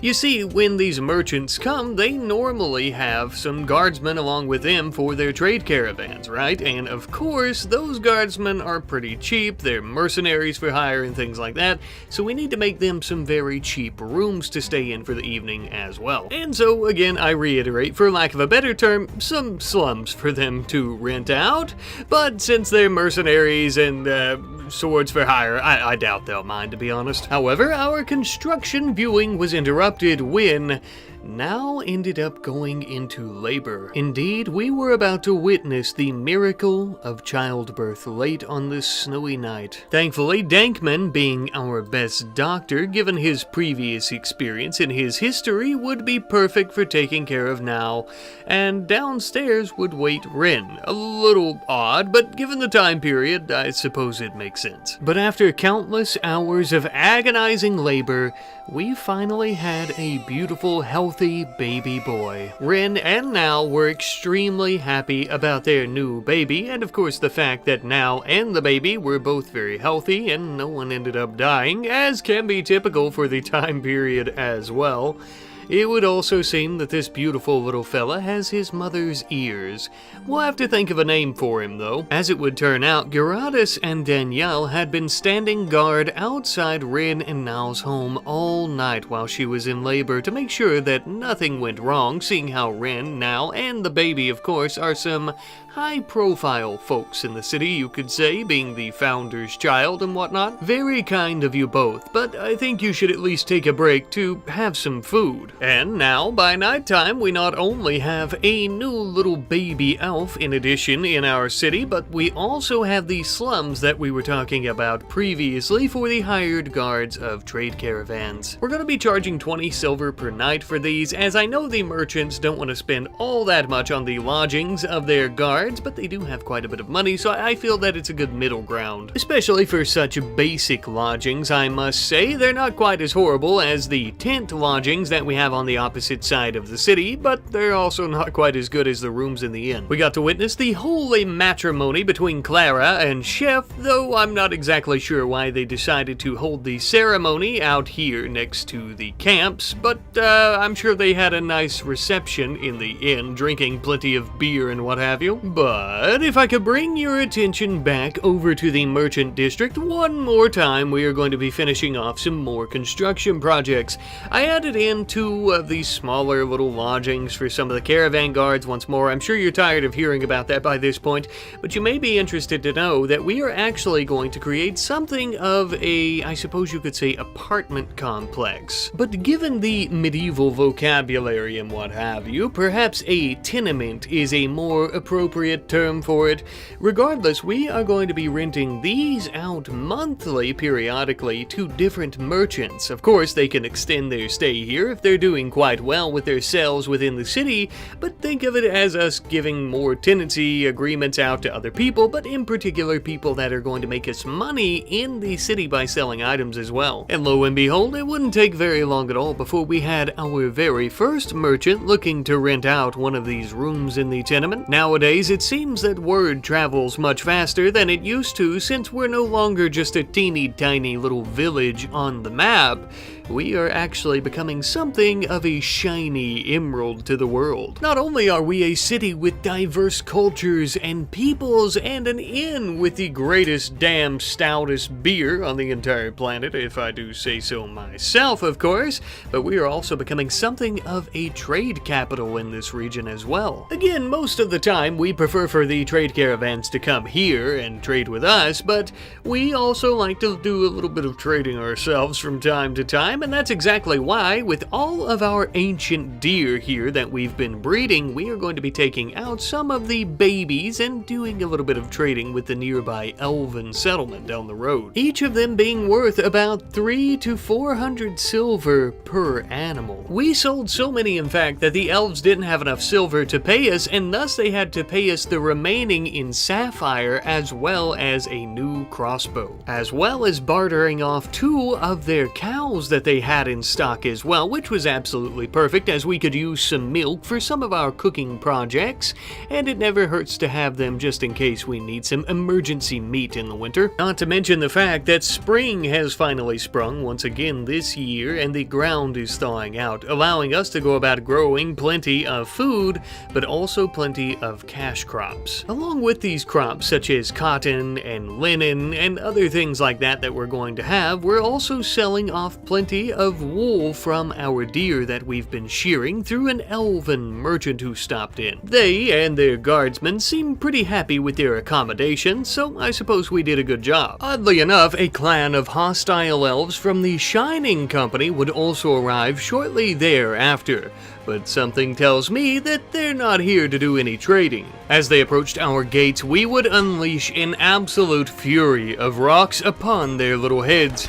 At the western side, we would do this, but we also ended up damaging our wall in the process, as they began tumbling and fumbling their way through our market square. With our sheer numbers alone, and our weapons of course, we would easily take them down. It would seem that Rin and the others were just as fortunate on the eastern side as well. If not for the help of our civilian militia, we wouldn't have done near as well against these foes though. But it is indeed to their credit that we were able to finally begin pushing these elves out. Oddly enough, we noticed that many of them were trying to make their way through our city, and they had very little interest in fighting us, which was a shame because we were interested in killing them. Eventually, with the majority of their forces dead at our feet or bleeding out at our spiked walls, they began to retreat from the area and from our city as a whole. Not only would they leave behind the souls and lives of many of their men, but they would also leave behind plenty of armor that we could strip from those who were still alive,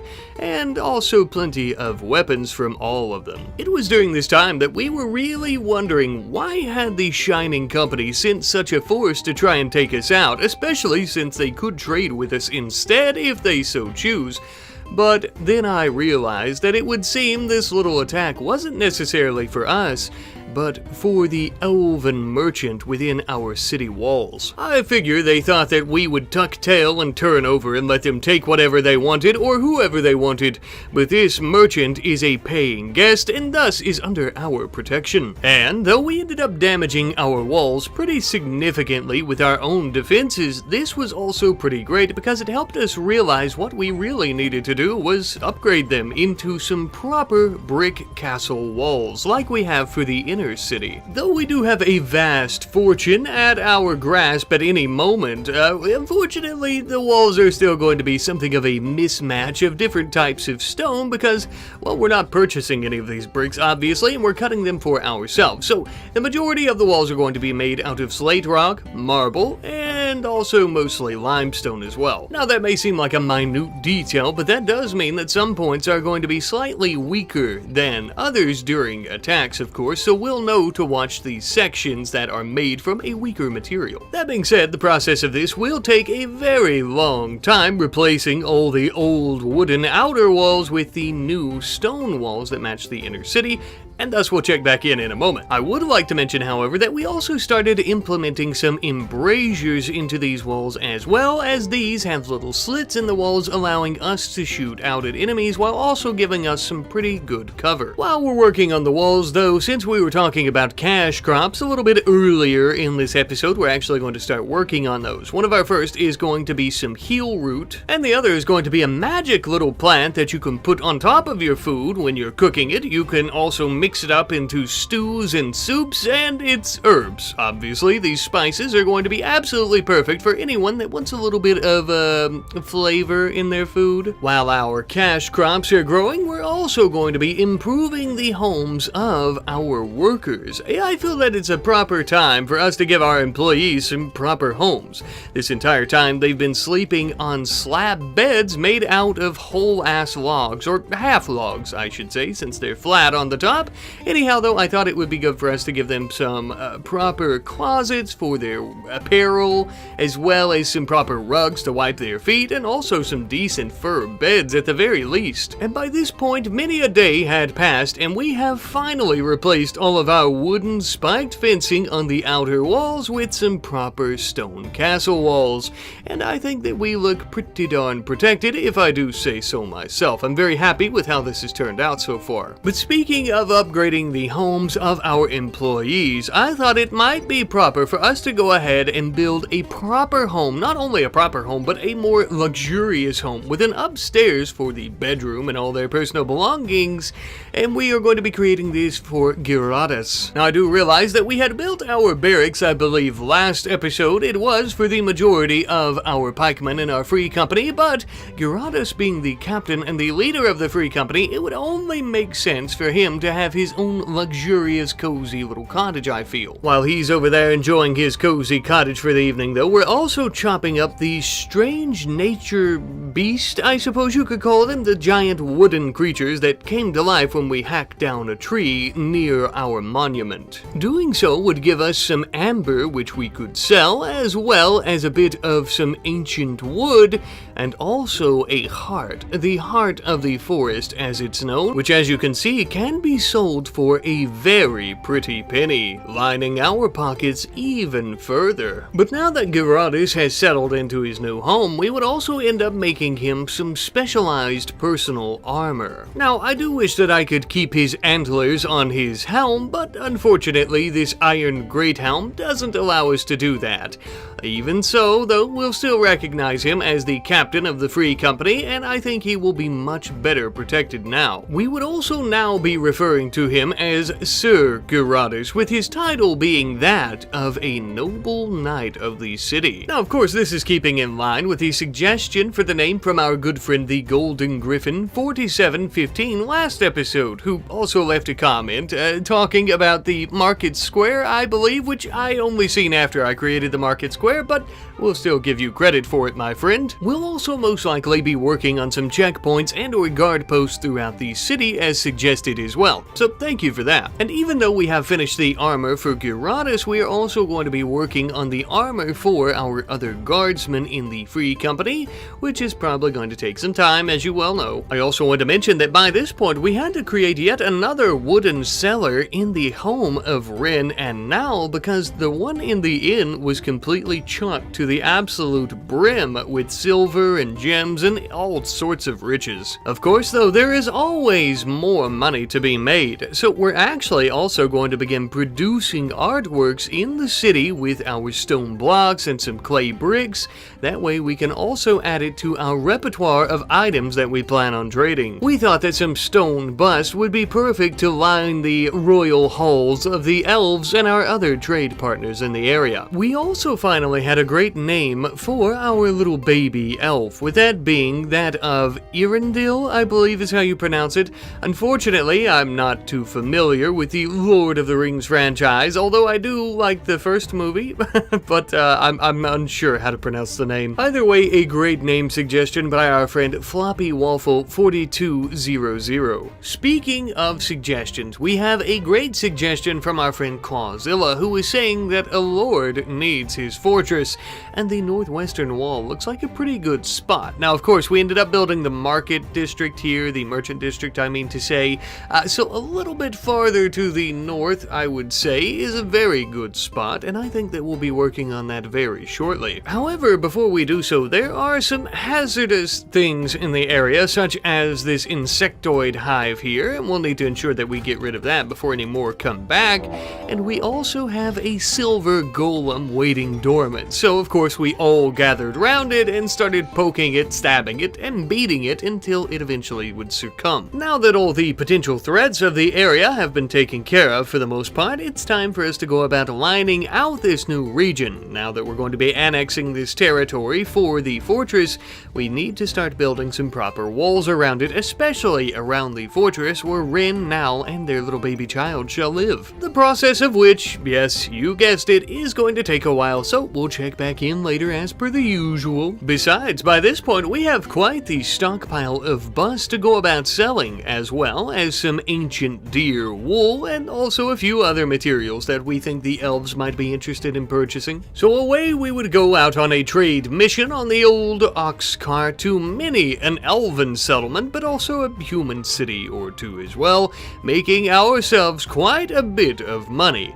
But as we were traveling on the road on the way back home, we noticed a few red-looking figures stumbling around. Ah, yes indeed, it would seem that the elves have prepared something of an ambush. No doubt just trying to plunder our trade route for our money, of course, but this may also be revenge and retribution for all their friends that we had killed so long ago. With bravery and confidence in each trot of our ancient deer, we would approach these filthy bastards, killing them. This was thanks to the fact that Gyarados was among those guardsmen who were actually protecting the caravan as it went on its little trade mission. This made it quite easy for us to take out all the elves and return back home. Obviously, though, we would at the very least take one of them prisoner. We'll see about rehabilitating them and turning them into possibly a guardsman, and if not, we can always enslave them. And eventually, as mentioned, we did finally return home with all of our silver that is newly acquired, as well as the bow and arrows that we got from our elven compadres, you could call them. After many a trip, I thought that it might be a good time for us to go about naming the two ox that are attached to our cart, as they've been doing a lot of legwork, no pun intended, and that's why we're going to be naming them Mary and Pippin. A great name suggestion by our friend Air Squawk, I believe is how you pronounce your name, and of course I believe that this is also a Lord of the Rings reference. As mentioned, I'm not too super familiar with the movies, perhaps I need to watch them now, but I am familiar with that reference, so thank you. With that, we also finally have one of the first few harvests of our heal root that we've been growing in the inner city, and we plan on selling this at our market square. Here's looking forward to filling up these stalls with many more items, and our pockets with more silver, as you could guess. Though it looks like we might need to divert some of those resources to Sir Gyarados' leg, that way it doesn't rot off from an infection, but we should still have some to sell. But finally, my friends, we have a fully functional city, with the only part that we plan on finishing at this moment being the section of the fortress for Rin and Nal and little baby Arendelle. But even so, I begin to wonder, what is the future going to hold for our city here? Well, our good friend Sir Ignacio says that maybe it should become something of a city-state such as Venice, and it could also become a merchant republic, which I do like the sounds of, and honestly that's what we've been gunning for basically this whole time, is making this a city that is mostly doing exports and things like that, and making a lot of money and taking care of the people that live there and becoming a city-state. Essentially, that is what we've been doing and what we've been building towards, even I guess if I didn't say it outright or know that's what we were going to do. But I do like the idea of that. I do think that after this city is completed, after this series is completed, which is honestly probably coming up next episode or the episode after, maybe we could continue this in its own little universe as we have with a few other of our series. I think that that could be a lot of fun, and maybe we could follow some of these characters into a new adventure while the city here still operates with all the people that we already know and love. But be sure to let me know what you guys think in the comment section down below. Any suggestions are always welcome, and I do love you guys, and I will see you next time. Goodbye. Well, well, well, look who it is. Welcome back, friendos. I'm ever so glad to see you back here once again today in our medieval city. Quickly becoming a trading empire and/or merchant city-state, as it were, in what I believe is going to be the last episode, at least of this season. I really want to continue this series, and it seems that a lot of you guys do as well, so I think that's exactly what we're going to be doing. Last episode, we had built the walls around the courtyard in the fortification area where we're going to be building the fort and/or mansion and/or stronghold for Rin, Nal, and their little baby. So that is what we're going to begin with today. Of course, though, we are going to need a lot of resources, most importantly stone, for all the walls that we plan on building. Primarily limestone, since it seems to be the most abundant in the region, right next to slate, of course, but I wanted to stand out a little bit from our walls of the city, and especially given the fact that this is going to be the only stone structure in the entire city other than, I believe, our guard outpost that we've currently built, I should say.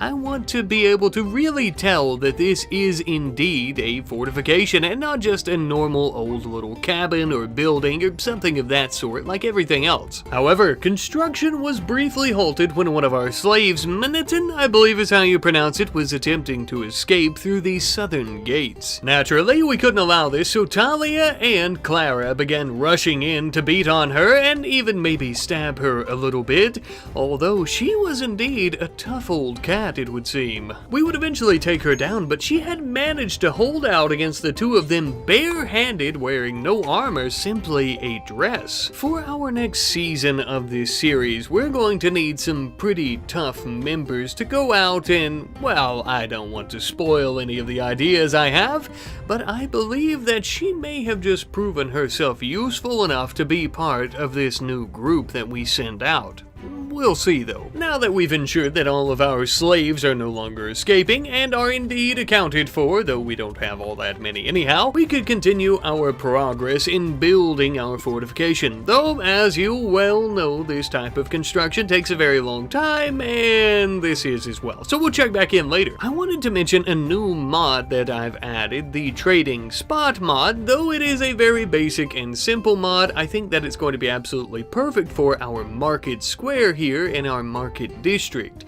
Essentially, this is just going to be a homing beacon for all of the trade caravans that we get coming in and out of the city. Everything has a place and everything is in its place, or whatever people say. As we were doing all sorts of building, though, one of our elven traders who had stopped in at the market district was actually telling us about a nearby item stash that they had spotted on the road. We would end up sending out a caravan comprised of Gladys, Danielle, and Miniton. This not only might be the perfect opportunity for us to acquire some riches, but also for Miniton to prove herself once more so we can find out if she's truly worthy, especially given her recent antics. From a distance, we could see a fiery smoke bellowing into the clouds above. It would seem that there's some type of barbarian encampment around this item stash. Oh, but I'm afraid it's much worse than that. Not only are they barbarians, but they are orc barbarians. And though it would seem that there are only 3 of them, and 3 of us as well, I'm afraid that orcs tend to be much, much stronger, and so we are very much outmatched. But even a lowly slave like Miniton had enough courage to stand up against the orcs and to at least try before we tuck tail and run away. Besides, we still have the element of surprise, and as we crept up in the shadows as night began to fall, we devised a plan. Orcs being all brawn and no brain, we thought that if we were to kill their chieftain, the others might begin to flee themselves. But I'm afraid that the chieftain's armor was much better quality than the others, and our arrows simply grazed it and bounced right off. This caused him to go into a fit of rage and charging at us, beating us with his large mace. Of course, we would begin to flee the area, but the orcs began chasing us down, beating on us, and taking down Giratus. But But as he writhed on the ground in pain, he was quickly brought back to his feet with nothing but his sheer strength and resolve. Even so, he was badly injured, and the rusted weapons that these barbarians were using could easily cause an infection, so we would need to be very careful and thorough. The arrows from our elven bows barely put a dent or a scratch on their armor, and with all three of them working together, it would be damn near impossible for us to win this. Initially, we were trying to devise some type of plan to maybe sneak into this area, steal their riches, and then run away. But to be honest with you, these orcs were protecting this item stash with their lives, and they are very persistent. So I thought it might be best for us to cut our losses and go back home. Genuinely, it's not worth losing two of our guardsmen and one of our slaves, who could possibly be a guardsman or something important in the future, all over some rubies and emeralds. So sometimes you have to take the L. The journey wasn't a total loss though, as we did find out that Miniton not only has the strength, but it would seem that she may even have the courage that we're looking for. Regardless though, as our heroes begin returning back home, we'll check back in at the city, where it would seem that we finally finished the fortified home of Ren Nowl and the little baby elven boy. Though at the moment we've only got the skeleton of it built, with the downstairs and upstairs, all the flooring and walls being completed, we still require quite a bit of furnishings. Later that night though, Nowl had recalled an encounter, you could say, with a dark scholar who seemed to have some type of twisted scars all over his body.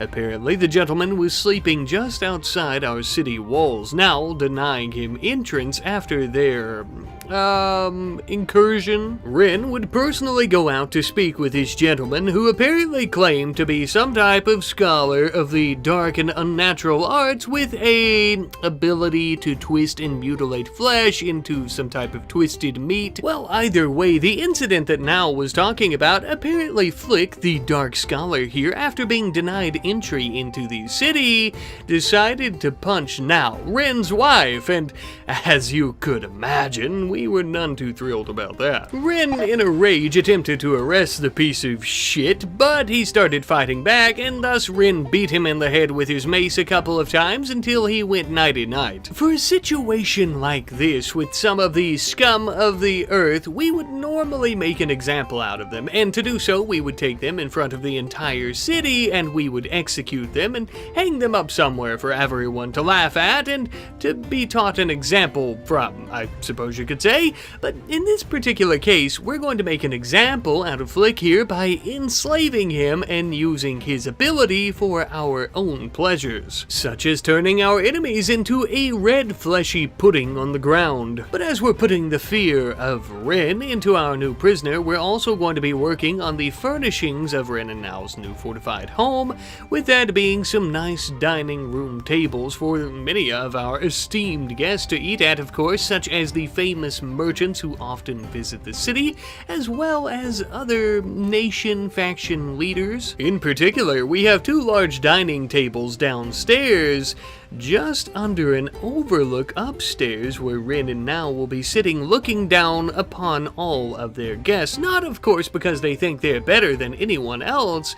It's more of a power move, a psychological thing for getting some business dealings done, I suppose. By this time, the caravan with Geratus, Danielle, and Miniton had finally returned home as well, safe and sound, and luckily no infections from those shitty rusted axes. But one thing is for sure, those orcs are really becoming a problem in this region. We're going to need more forces if we plan on taking them on in the future. Especially as our city and population continues to grow, safety is always going to be our top and number one priority for our citizens and trading partners. Now then, towards the end of the last episode, we were actually working on some armor and uniforms for all of our guardsmen, which we have finally finished up. Just a simple nasal helm for the the ordinary guardsmen, and a few specialized helmets for Danielle and Dial, of course. Now this is a proper company of pikemen, by golly, and just in case you're curious, you may notice that all of our guardsmen now have an apostrophe at the end of their name, and that's simply for convenience sake. That way, when we're getting raided,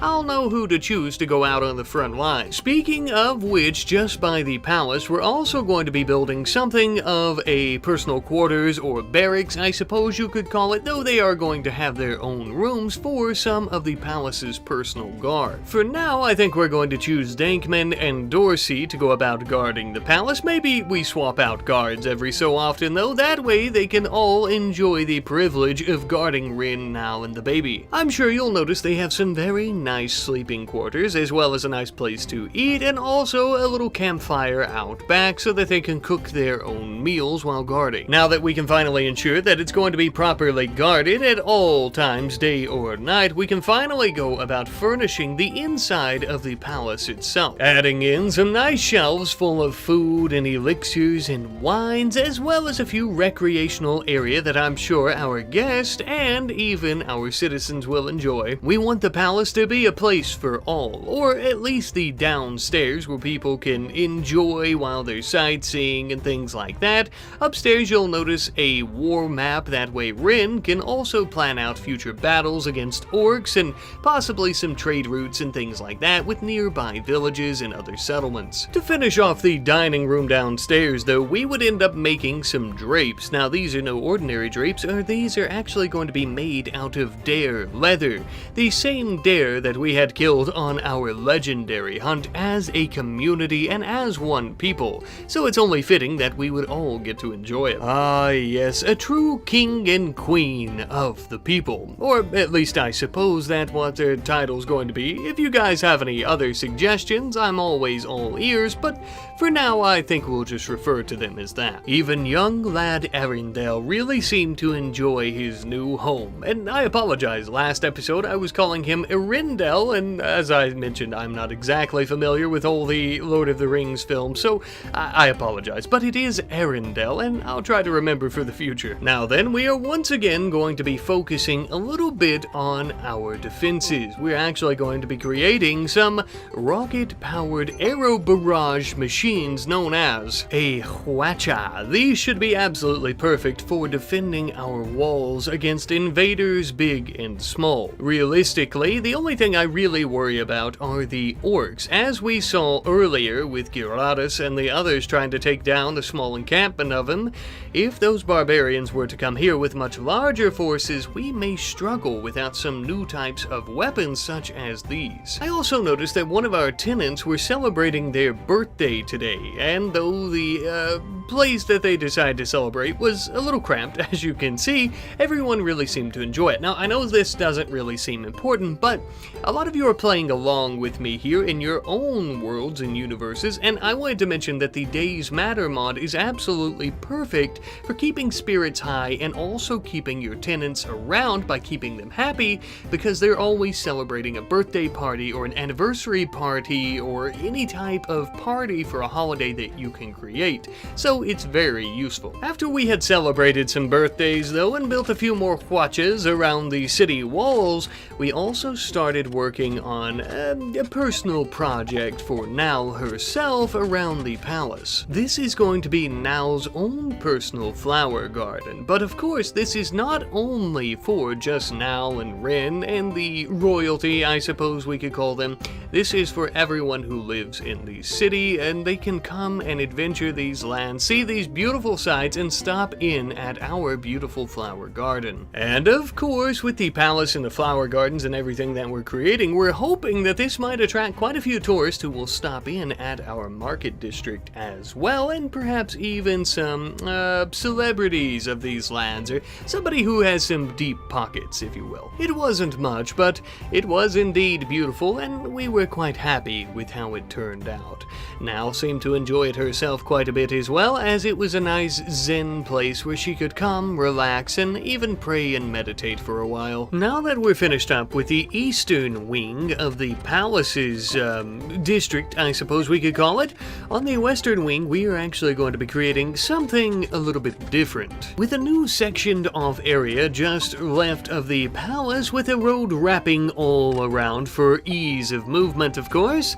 We are going to be creating something of a training ground. Now, obviously, our guardsmen tend to spar with one another more often than not, although that can be quite dangerous, and if one of them ends up decapitating the other by accident or otherwise, that is going to leave us with one less guardsman. You'll notice we have many a target, along with several weapon racks for bow and arrows, as well as melee weapons like swords and axes. Want to practice your archery skills to impress the king and queen? Well, have no fear, as you can fire a few off into a few hay bales. Or perhaps you want to practice your thrusting action with your pike. Well, we also have plenty of armored targets as well. After a bit more work on the pathing, adding in some limestone brick roads into our packed dirt pathing that was already there, the palace district is finally finished, at least for the time being, though I think I'm pretty happy with how it turned out so far. Of course, we have our training ground that we just built, as well as our gardens to the east, and we have a little bit of a garden above the palace as well, and I think that this is going to be the perfect place for Now, Rin, and Arendelle. Not only gorgeous, but safe and secure, which is much more important. However, as we finish the construction on our new district, we had some bad news. It would seem that a large group of orcs have entered the area, and something tells me that these filthy green SOBs aren't exactly here to purchase any of our goods or services. Even worse so, it would seem that the same orc chieftain that Sir Geratus had tangled with previously has arrived here as well and is leading this little war band. Thankfully, after they were met with our gigantic city walls though, it seems that they need a little bit more time to plan out their attack. Underprepared and overconfident, just how we like our enemies. This gave us ample time to rush into our new arrow-firing machines, prepping and readying each of them with several barrages. No doubt that this battle is going to take quite a while, I'm sure. Now that we have our trap set, we simply needed some bait. We would have Dorsey stand in the gateway holding it open so it looks like an easy way into the city. And don't look now, friends, because here come the orcs just downriver. Open fire. The orcs seemed shocked from our initial ferocity and explosive attacks, but we were glad that it didn't scare them off completely, as we had plenty more where that had come from. As we continued peppering and shredding them, some of them, or at least one of them, managed to make it within inside our walls, but was quickly subdued, as you can see. Alas, not quite as easy taking down humans as you thought it would be, fellas. Well, I'm afraid that you simply lack the intelligence and ingenuity that humans possess. As we continued firing off barrage after barrage, finally, our new green friends were so cowardly that they decided to try to run away, though I could hardly blame them, as about 95% of them were already dead. Unfortunately, though, this did also mean that their chieftain would manage to escape as well.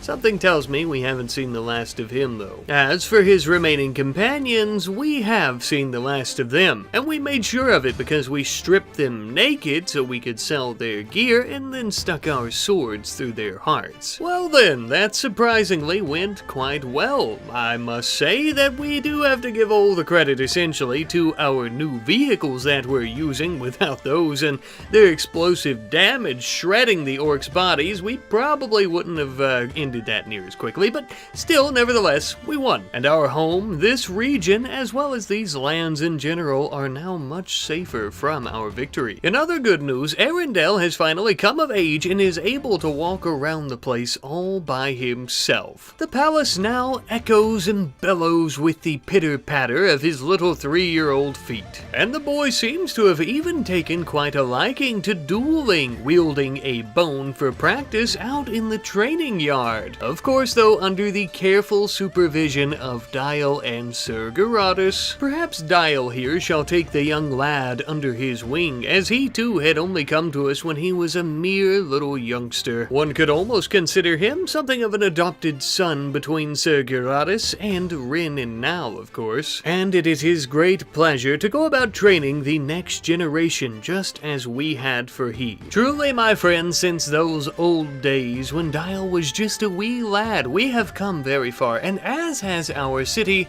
but I feel that there is still a much-needed addition. Yet another district, this time a little bit to the northeast, just above our tanning facility, as well as many of the workers' quarters. Though be it much smaller than our other districts, as a matter of fact, I think it may be the smallest one that we've created for the city thus far, it will be making us a pretty penny of silver. Now, of course, most of this little area is actually going to be storage for our stone blocks and other types of ores, but this is going to be our mining district. And the way that we plan on making money, of course, is by selling many of the natural resources that we are digging from the planet. Almost as if a sign of good fortune from the heavens above, we immediately struck silver ore as we were mining it out. Now that we actually have the mine shaft itself dug out and we have everything out of the way, making it easy to go in and start digging resources, we can actually begin, well, digging up those resources.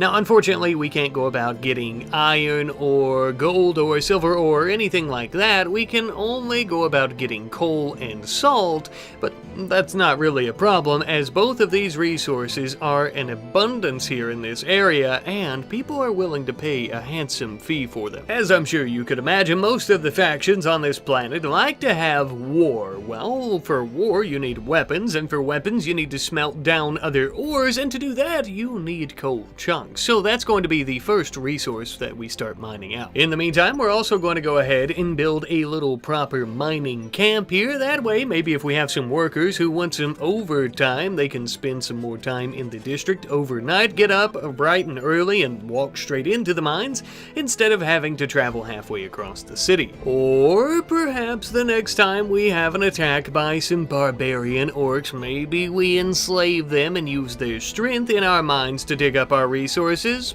We'll see. But with that, my friends, our final district of the city is finally completed, and you are finally done hearing me say the word district. Lucky you! Now that all the infrastructure is in place, we can actually finally go about digging up all the coal that we were talking about and mainly focus on doing that instead of all the construction projects throughout this area, which was absolutely perfect because the more and more we got, the more that we could take to our market section of the city and go about selling to some of these elven folk. By this point, many of the elven villages and towns nearby have basically became our main trading partners, and it's wonderful that we have some of these more useful resources like coal that they're always looking for as well, only strengthening our relationships further. That's always why we're willing to make a little trip out to them as well to sell some of our goods. But my friends, we have finally and truly created a bustling little utopia of a medieval city here, a true gem upon the planet, a trading city-state, a merchant city-state,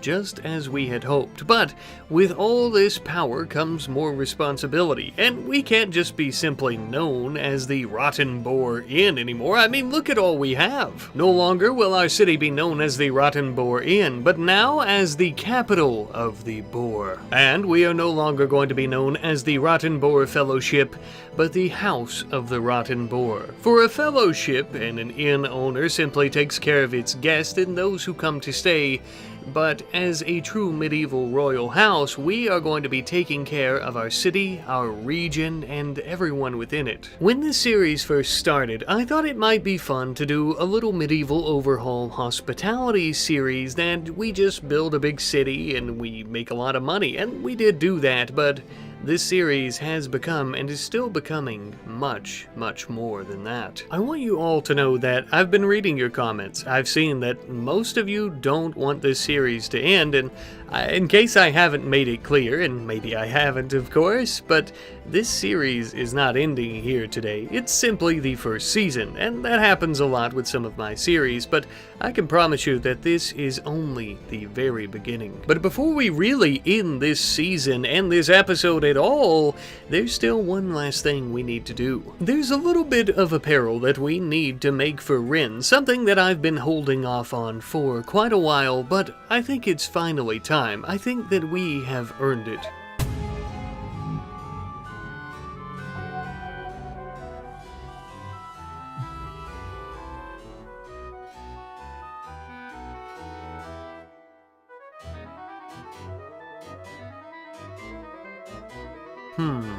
The next series may be as a monster hunter, maybe even hunting down orcs along with some vicious monsters in the area. I like the sound of that.